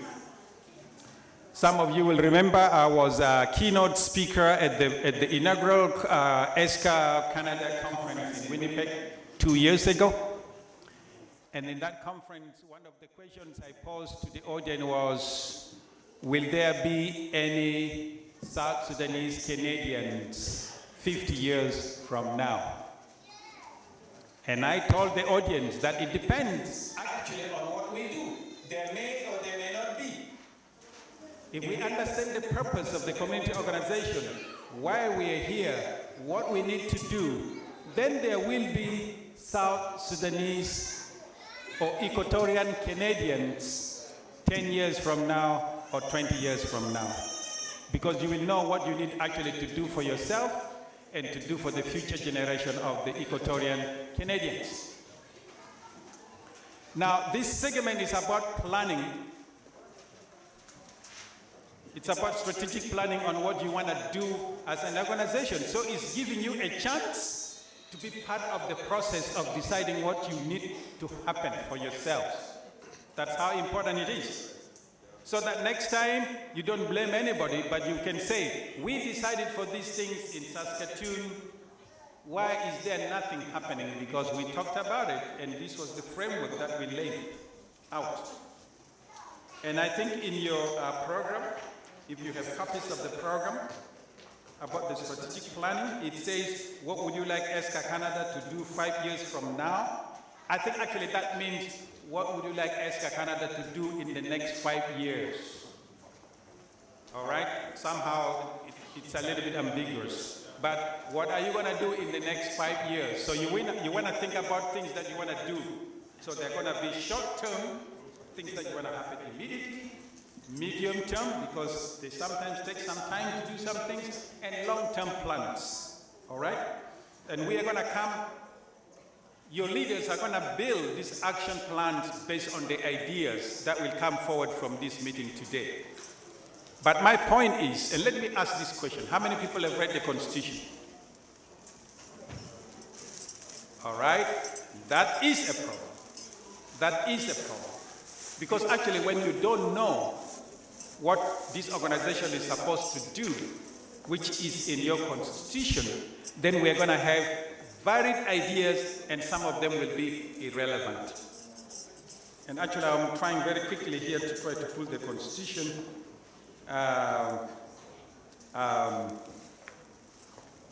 Because it is important that you know these community organizations are basically designed to address your issues as an equatorial community of Canada. So it's about you, period.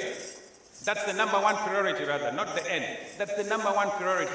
You, your community, your children, what do you want to do to become integrated as a good, vibrant community here in Canada that can coexist with the other communities and become part of the process of nation building, and how you can become, you know, get the ultimate Canadian dream, you see. Things that you don't know, how can you know them to make yourselves better and to have this identity continue into the future, all right? Because some of the things that we do as secondary, like when we talk about the issues in our country, they are secondary because actually for you to go to South Sudan now you need a passport, right? You're a Canadian, period. Okay? But that's where you were born. We still want to help our people. We still want to help our country. Okay? There are things that we want to do. Some of them are material, but some of them require your intellect. Because actually if you want help to go to Southern Sudan, you probably should become an influential group that should influence policy, Canadian policy. Then they can address the problems of where you come from, okay? Because don't think that the $10 that we contribute will build a bridge, a Nile bridge across the River Nile. These are capital projects that cost multi-million dollars. In Canada and the US, to build 1 mile of road in the urban city, like if you're going through Saskatoon, it costs $10 million. This is public records. These are expensive projects. You need help in a big way. That means you need to be organized so you can influence policy and so on and so forth when you want to help there. But there are some things that we need to do for ourselves that don't require a lot of effort, that don't require money. It requires us to be organized so we can get what we want for our community, so we can live as a better community. Like the other communities that are immigrants to Canada. We are not the only immigrants here. So, and the purpose of this community, Essca Canada, is defined in your Constitution. Because we don't have time right now. But it is important that we streamline this discussion in a way that is actually meaningful. I think let me open the Constitution for a second here. Because if we do that, then we will be wasting time.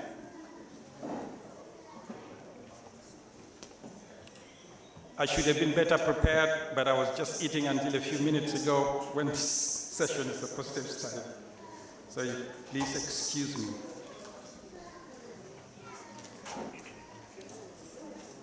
Yeah, please go ahead.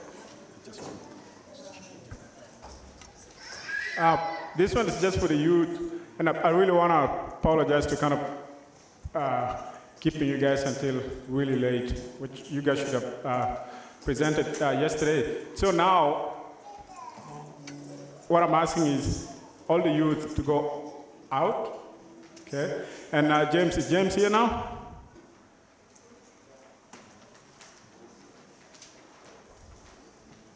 James not here, wow. He's outside? You wanna go get him? Yeah. Okay, so anyways, all the youth, I would like you guys to go outside to the pasture there.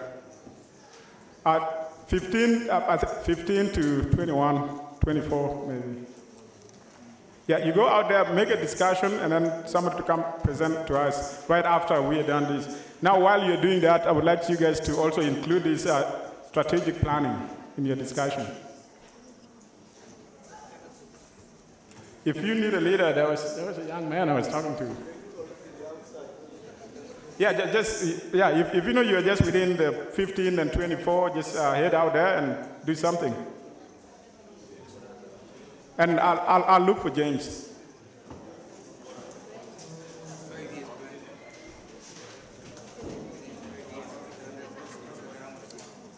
Okay, so just I'm going to read just one relevant article. First of all, this is what the preamble of your Constitution says. Conscious of our common heritage, cultural values, and interests. Cognizant of adjustment problems, challenges and difficulties which are facing the Equatorians in Canada, aware of the fact that our strength lies in our unity, convinced of the need for a forum to express and articulate and realize our ideals, goals, and solidarity, we, the members of the Equatorian South Sudanese community in Canada, resolve to form this organization. So there are some key values that brought you together. And your mission statement says to empower and foster unity among Equatorian South Sudanese in Canada, provide educational, cultural, and social support to our members, network to create economic opportunities, and strong voice for advocacy, as well as to celebrate and recognize our youth. Okay? The vision is to be the best and influential community based on organizing for Equatorians and South Sudanese in Canada, where our diverse members live in harmony, united, strong, and thriving. The value is that we demonstrate self-respect and treat each other respectfully, and so on and so forth.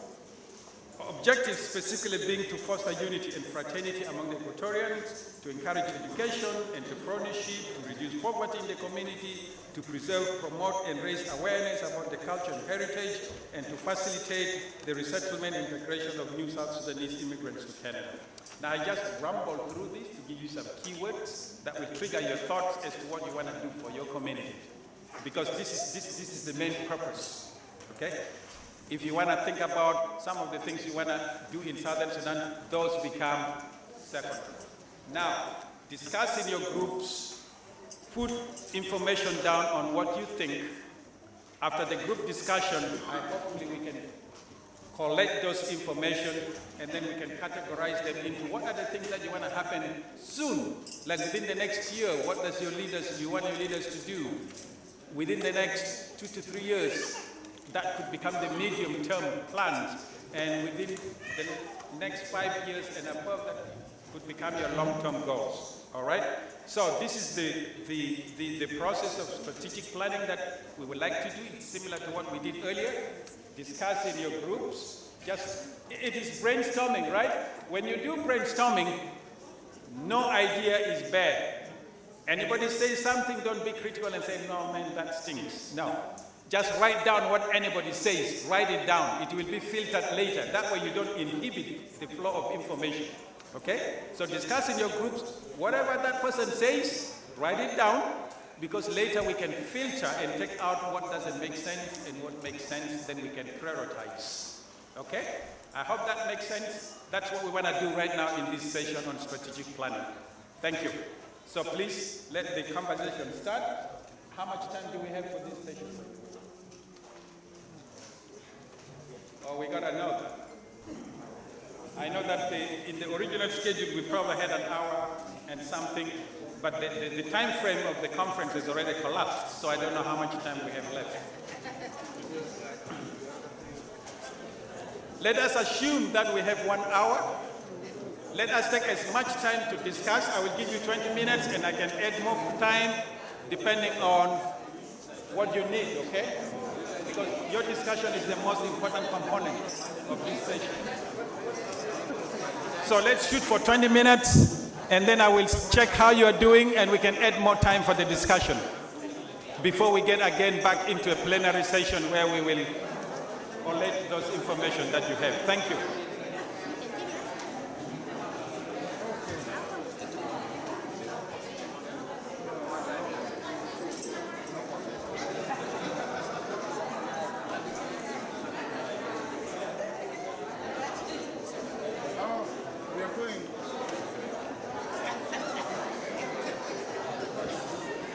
So those who are 1 or 2 on your table, please find another group, move and join other people so that you can be many to share ideas.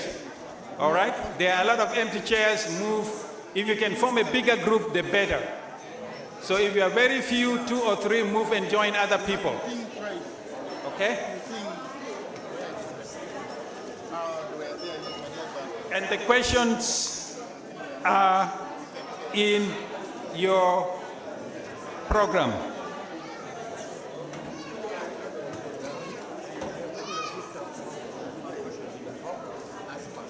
Remember, it says the action plan should be something which is achievable and measurable. Something that you actually can be able to do, not some fancy ideas, okay? Something which can be done and you can say, we did it and we are able to quantify or measure the outcome in this way, okay? If, for example, you want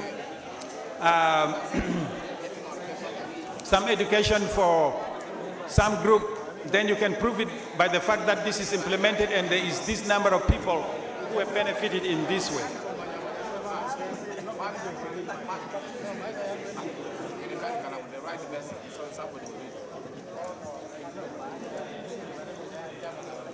We just read the head, only the head, not all right. No, you're guessing what the heading. We are not writing the whole thing.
operations.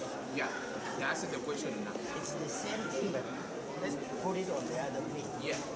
Yeah.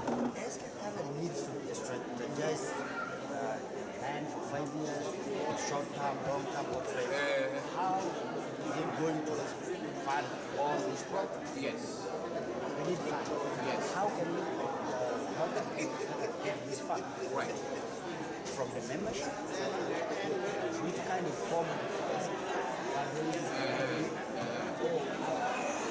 I say, from the other community. Yes. How do we collaborate with other communities to get that kind of innovation?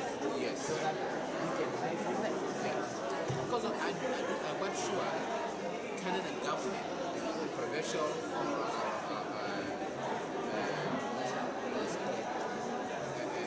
government, they have a funding for community. They give that fund. But they have to come and tell them you are well organized. And they will give you fund. Because they need from you the financial report in the end, what they haven't done. Okay? So that's what the Essca Canada should do. Because the Essca Canada is a non-profit organization. It's not a business. It's a non-profit organization. There is a channel in the government of Canada which is funding any kind of non-profit organization. We have to find out. Essca Canada have to find out. So, do we need to say extra Canada ways getting funds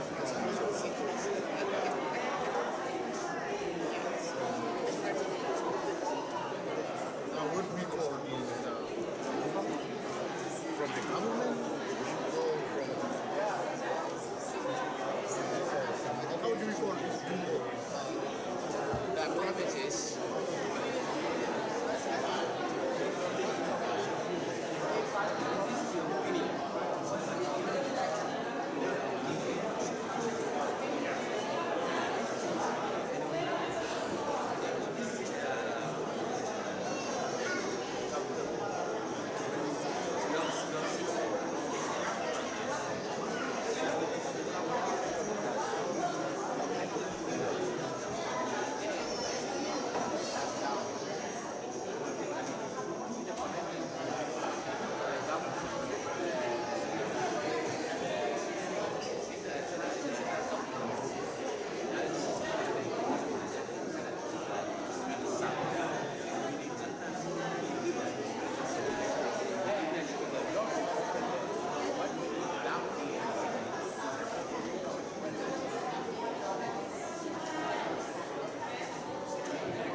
Said that?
your role, the Essca calendar should be.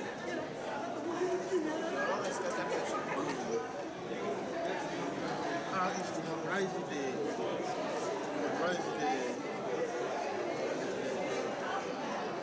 small price.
May I have your attention? How are you guys doing? Good, because it looks like time is not in our favor. And actually some of the things that you see in your program sheets about this process are not going to happen because of the time pressure. What I think is going to happen is we are going to collect all the information that you have put in your brainstorming sheet. We're going to pull that information together and we're going to pass it to the executive to process through. Once they process through, then they can decide which things are achievable in the short term, which are achievable in the long term, and which are achievable in the medium term. And if they want to create some committees from the community to champion some of the suggestions, they can form those committees later. Or if it's something which the executive will entirely do themselves, they will decide on that. But right now, I think, guys, you have done the best we can do right now so that we can move on with other parts of the program because we have lost a lot of time. And so I would like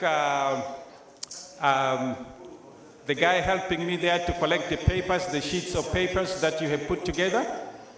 If anybody has some question to ask relating to this process, I'll probably give 1 or 2 opportunities to ask that question. Otherwise, we are closing that chapter and we're moving on. Yeah. And I want to appreciate you for taking your time to put your ideas together because that's how you get yourself involved. All right? We will make sure that we take these ideas into consideration, evaluate them, and weigh them out in terms of their priorities. That will be a later on part of the program or part of the project because we don't have time right now. Thank you.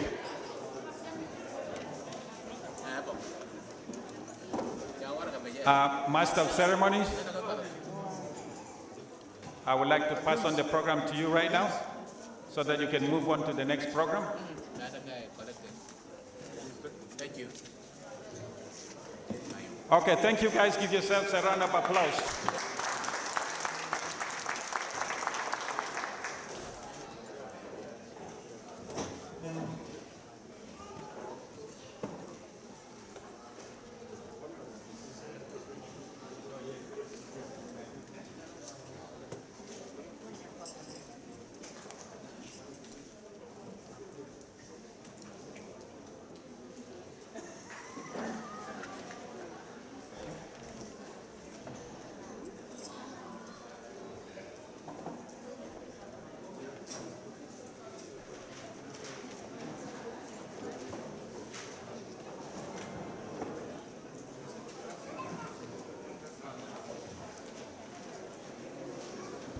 Good evening, everyone.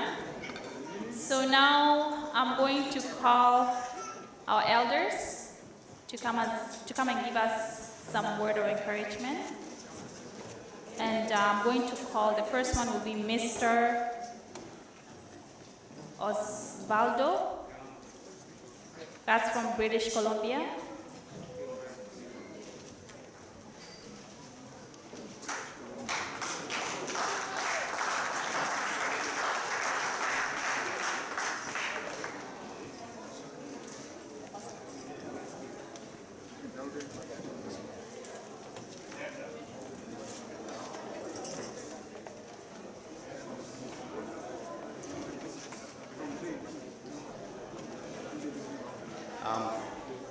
Thank you, Ms. MC.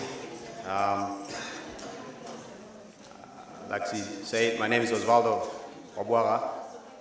I came from the great province of British Columbia.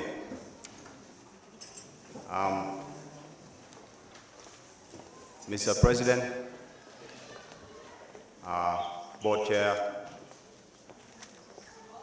and your team, Saskatchewan or Saskatoon leadership and organizing committee, ladies and gentlemen, I brought you greetings from Equatorians. Najib Town, Salam.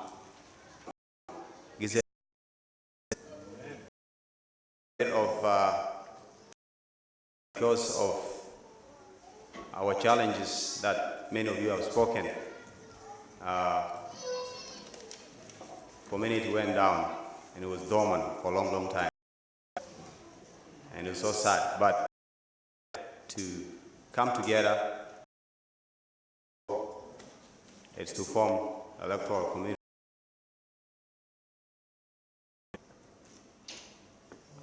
Our problem was raised by one of our speakers is that how many people, and it was so depressing for me to see their hands. We have to be serious in. Look at this hall. It's a group of people like us that build this hall. When are we gonna have number of South Sudanese, especially Equatorians? They don't have no halls where, you know, if we have 600 members in a larger community, and every member pay $30 or $33 or $35 every month. For 600 members of Essca Canada, will have in 5 years $1,200,000 in our account. We're Canadian, let's use tools that at our disposal. If we go to a non-profit charities like Canadian Diabetes Association, and there are some that we have 1.2 million would like to build a community center, and this community center costs $2 million. This is a slam dunk for any non-profit to help us. And those are achievable or doable goals. Again, let's not, you know, run around and try to explain ourselves. It's pretty simple. Simple thing. I brought my nephew here with me to come and witness how we conduct business. This 5-year goal is going to be a carry on for our youth. They're going to take over. So I brought him specifically so that he can see and digest when we go back home what he can do. Maybe he can do it as a project when he goes at school.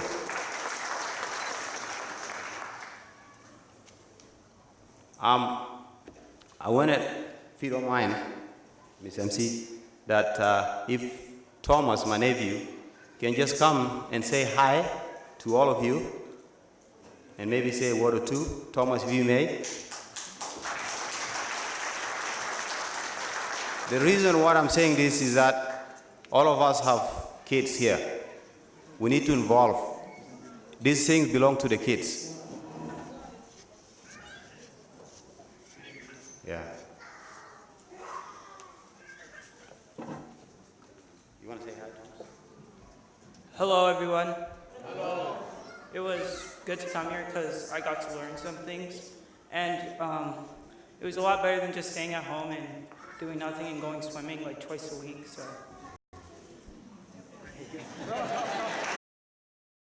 I'll end here by saying that you have to evaluate your leadership. We got 2 more elders. I'm going to call upon Mr. Taban Thomas from Ontario. Kiden Lillian from Saskatchewan. I would like to pose this question. Several years ago. And why I say that, one of Essca Canada, thankful enough, our brothers and sisters, to build an organization. So I ask you, oh, how come today you have come to be patient? You got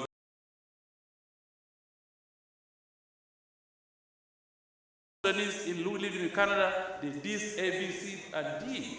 So this is the step. Very much. Imagine driving from Toronto to Michigan, to Ohio, level of commitment I have for this organization. And I would like to see that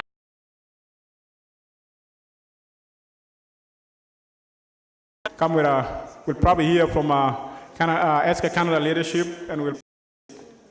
Thank you.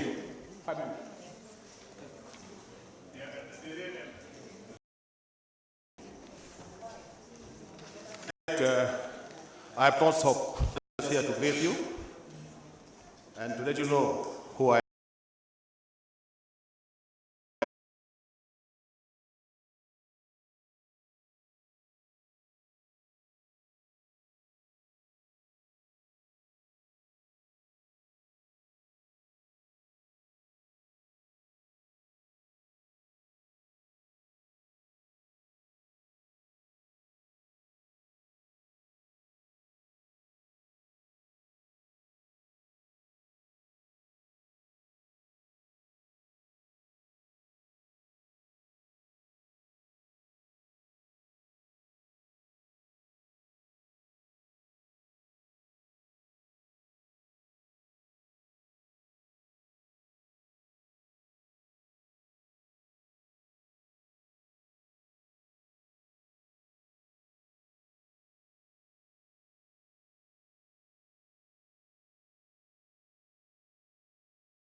the Essca leadership or one of the leadership here is going to say something to them.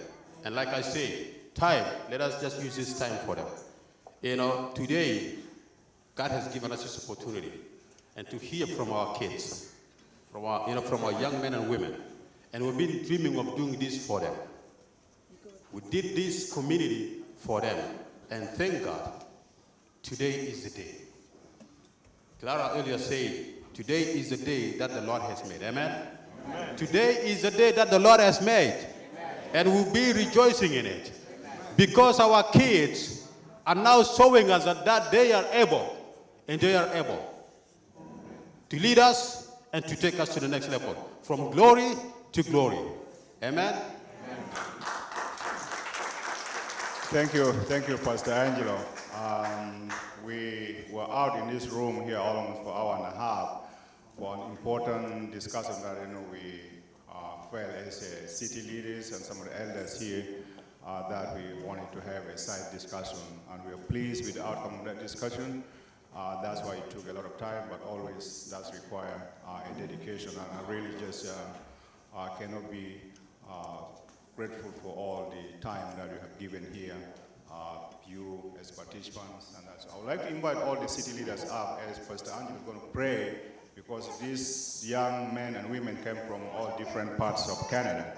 So all the city leaders, please, if you can come up with the leaders of Essca Canada, whether you're a board member, you're an executive, please come up. With that being said, I'm very, very much privileged and honored in be one of the working member team in organizing this conference. When I saw the list, parents who are registering their children, age of 14 up to 22, 24, I was very, very much amazed. This is one of the first conferences that we have registered over 40 young men and women from age of 14 and 25, over 40, which is amazing record of a conference to see that a young women and men like them are here.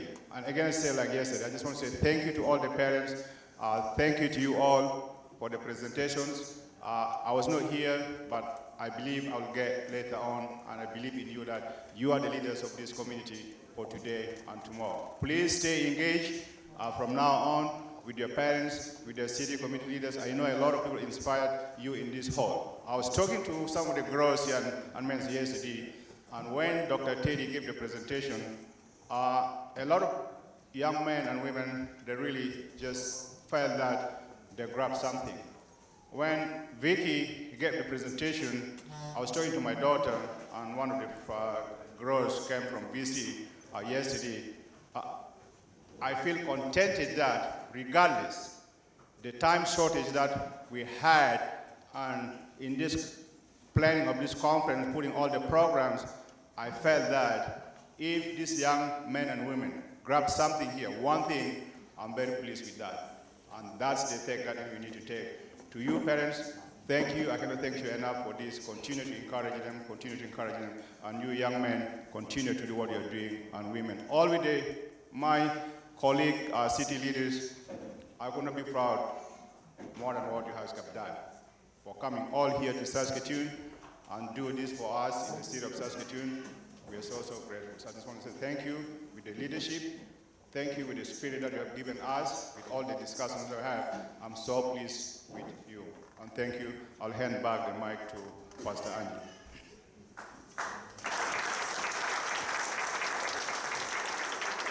You guys hold your hands and let us pray together. Leaders, hold your hands. And remember, you guys have to be confident and be proud of yourself, because you have people now behind you. These people behind you will be taking over soon this community. And you should be proud of them and be proud of yourself, yourselves. Lead by example. You have to leave something behind, leave a legacy behind. Don't leave a bad legacy behind. Leave a good legacy for them to follow. So tomorrow, if they're going to talk, they talk about you in a right way, in a good way, in a positive way. Please, let us put our differences behind. I know in a family always there's a problem, but let us put our problem behind and let us focus on the goal. Let us pray together. Teddy, you've been an inspiration to these young people. You have to be a part of this. We need more people like that who always inspire the young people. Father, in the name of Jesus, we thank you for your goodness and for your faithfulness. Father, today is a day, and you have made this day for us. And Father, how awesome and beautiful it is to see our young men and women standing up and talking to us today. And may this day be a turning point. Father, I commit the leadership of Essca into your hand today. Father, may you give them wisdom and understanding and a spirit of confidence to trust in themselves and also to understand, to know that today there is something, there is hope, because these young men and women will be taking over this community to the next level, to the destiny. Because there's a destiny for us. We're not just here created to struggle. We are, created to strive and created to thrive, to go higher and higher. Father, bless them, give them wisdom to lead this community until tomorrow they will hand over this community to this young generation. And Father, I thank you for these young men and women. May you continue to bless them.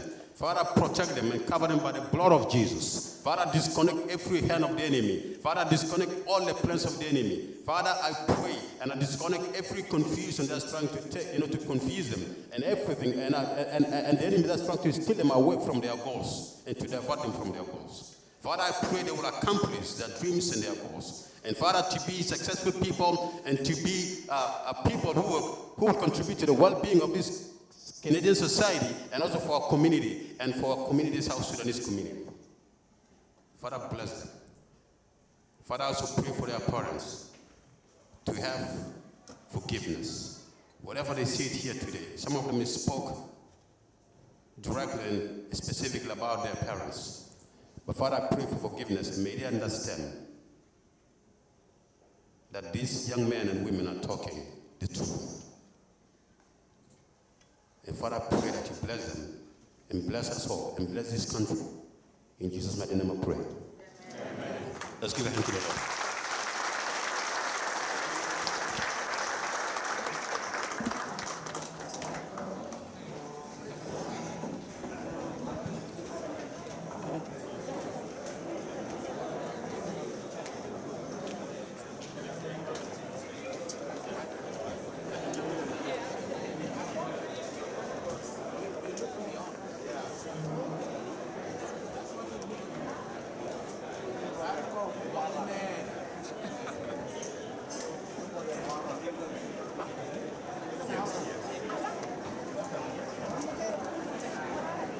Can I call Mr. Sam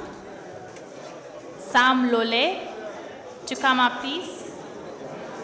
Sam Lole.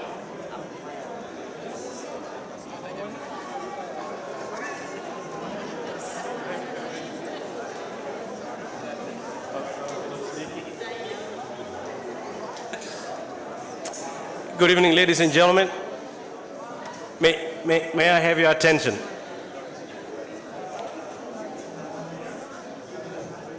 My name is Sam Lole, and my colleague here, Dr. Teddy, we're going to be presenting the proposed amendments to the Constitution.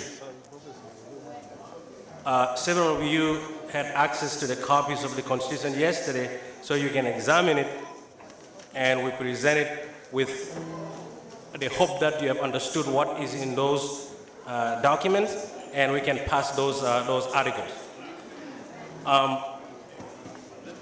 The articles that you have in front of you, these are inclusions into the Constitution. It's not a change into the Constitution.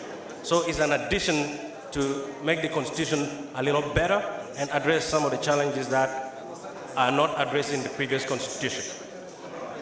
Now, yesterday I did indicate that with the challenges that were exhibited or the concerns that were exhibited as to the formation of the Constitutional Committee, I will ask for a consent to proceed. So could somebody say if I can proceed with the proceedings on the Constitution?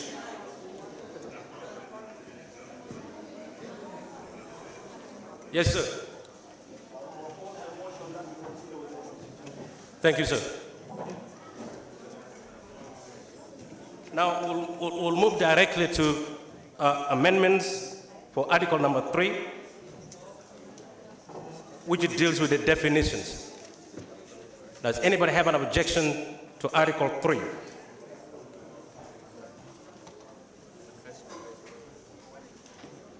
If nobody has objection to Article 3, I present to the General Assembly that the amendment has been passed. Is that accurate?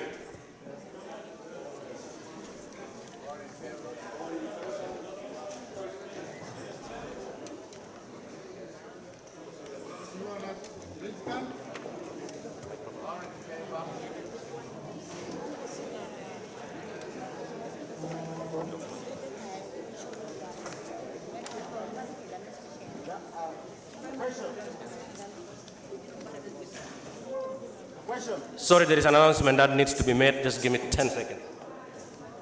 I'm not going to take long. We have some people who have reserved the paintings here. So Mr. Paul is waiting for those people. And any person who wants to take or buy those paintings, they are down here.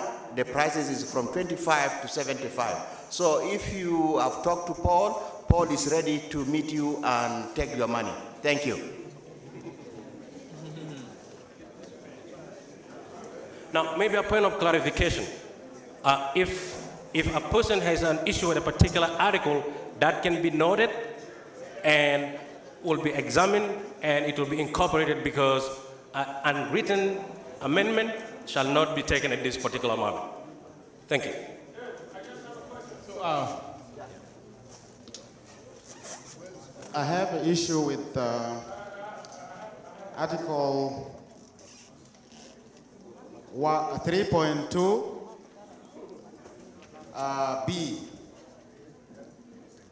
A definition of an Equatorian is a person born of Equatorian parents.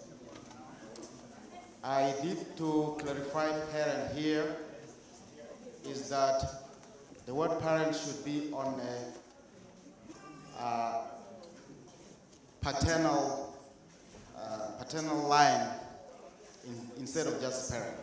Thank you. So Article 3.2b is noted. So that will be examined. If it requires to be extracted from Article 3, that will be considered. Thank you.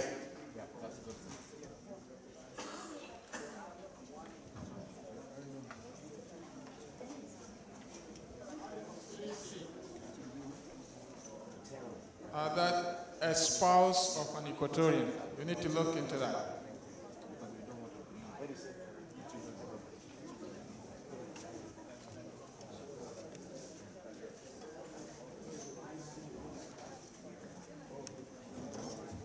Any more questions on Article 3?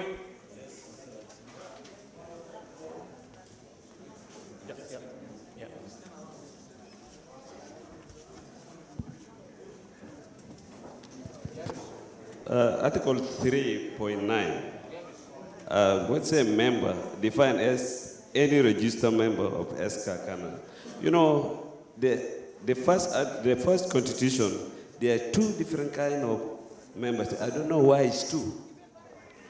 There's a registered member regular and there's a registered member of association. Why should we have two? Okay, I would suggest you provide an amendment to that, write it up, and send it in, and that will be it will be examined and it can be part of the Constitution. But if I give you a brief explanation of that, is the members, they are honorary members and they are registered members. So there are people who are not part of the General Assembly. They can be members, they can help, they can contribute to our community, but they are not registered members. So it is in part of the Constitution. If you read the whole Constitution, you could have received that clarification. But noted, you could write that up, and we can examine it, relate it to that particular article, and see if a change is required.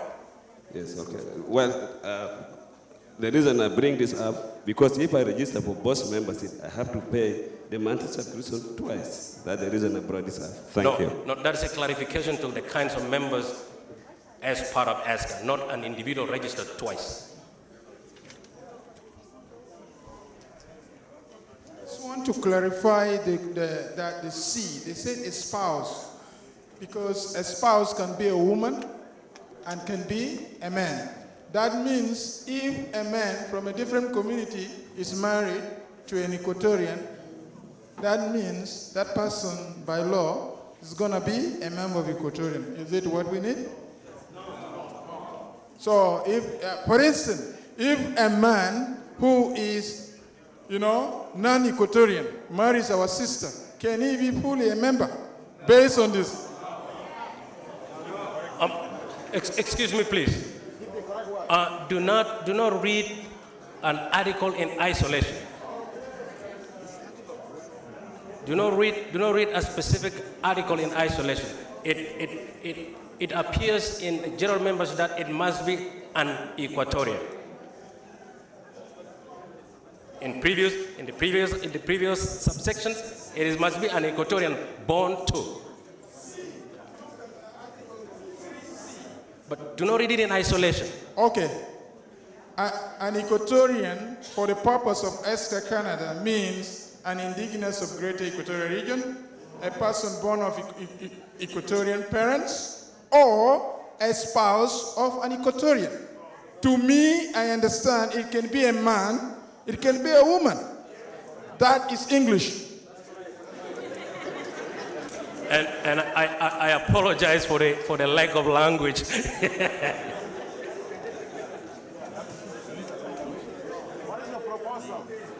What is your proposal to be? Okay, ladies and gentlemen, please, if you have an amendment to the articles that are presented to you, write them out and present them that this is an amendment to the amendment, and that can be considered. Thank you. I have a problem with Article 3.9, member, define as an registered member of Essca. I think you better include associate members. I think, no, I heard him.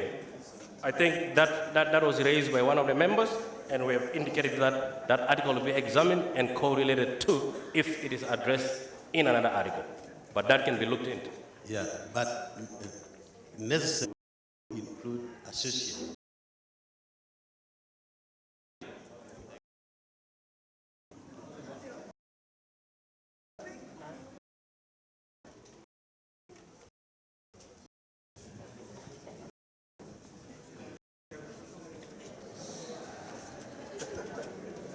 Salam Tahun, thank you for giving me this opportunity. Ana besder ne fasilu ana arabita ita banta juba. Ne fasil the definition of Equatorian. Yakwana anna Equatorian. Fi culture ana min Itahile tribe, kanta ma barfa min gebila buguli Itahile. Fi Dilef kor English. Itahile. So, let me give you a perspective of Itahile. No, excuse me, sir. Excuse me, please. We are dealing with amendments to the Constitution. You present an amendment or you present a concern and it will be noted and that will be addressed. I'm just trying to define the sports that Oching brought up and who is Equatorian.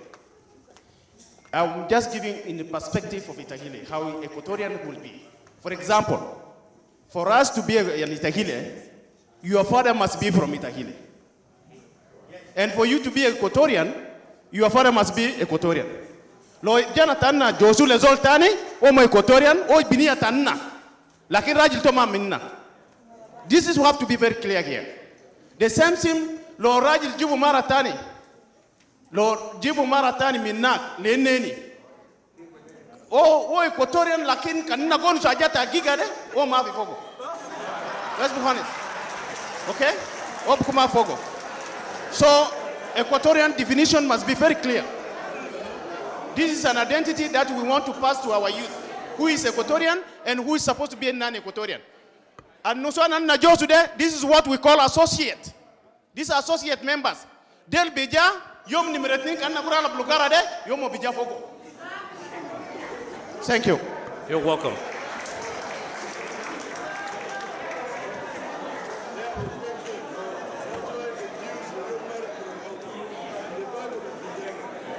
Okay, we'll take two more concerns and we'll proceed to Article 4.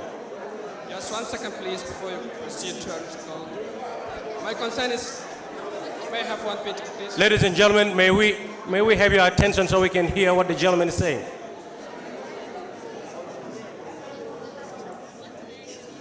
Yeah, my concern about Article 3, Section 3.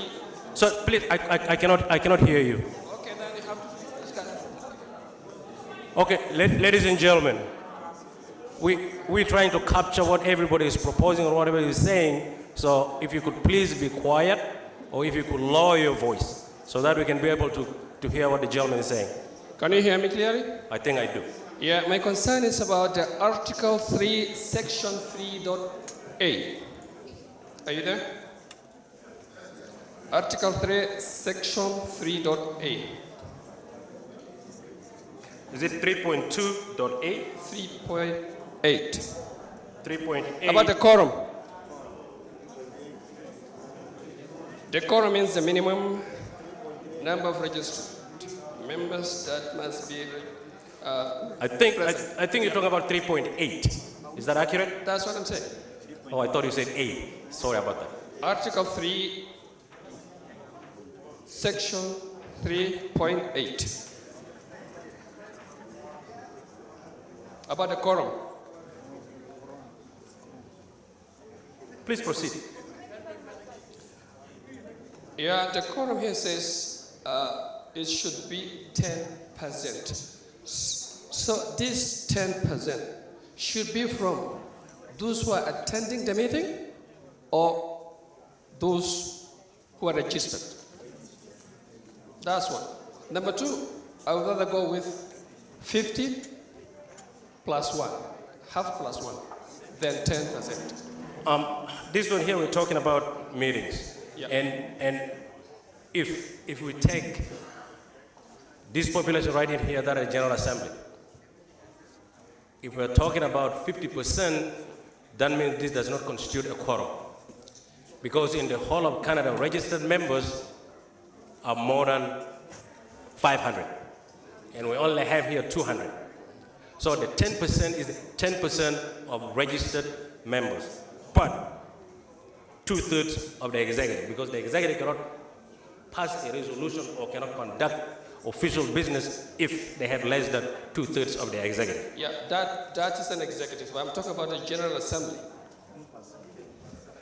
But that's what the article says, 10% for the General Assembly. Why shouldn't you go by 50%? Then this is not a quorum. Thank you. You're welcome. I think we'll take one more and we proceed to Article 4.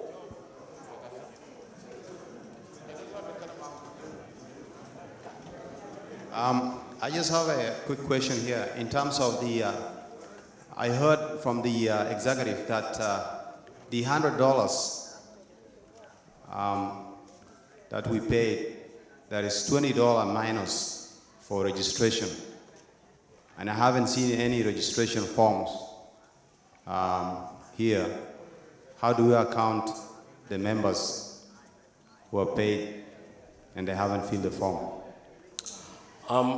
There is an article that speaks to fees, and there are amendments that address that matter. So when we get to that article, or if you skim through it, you might get the answers before we start discussing that article. But there is a clause that addresses that.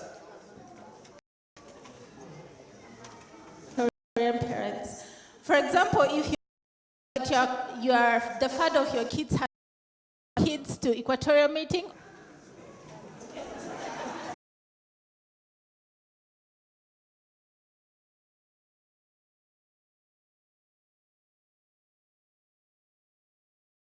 Okay, may we proceed to Article 4, please? That will be vision, mission, statement, and core values. I just pass on finishing Article 3, and my question, I just want to ask everybody here, in your house, Do you have, consideration for this? Because I feel it's very important. Thank you. Yeah, that is a legal matter. They should qualify. But again, that will be examined. So may we move to Article 4, please. Araka.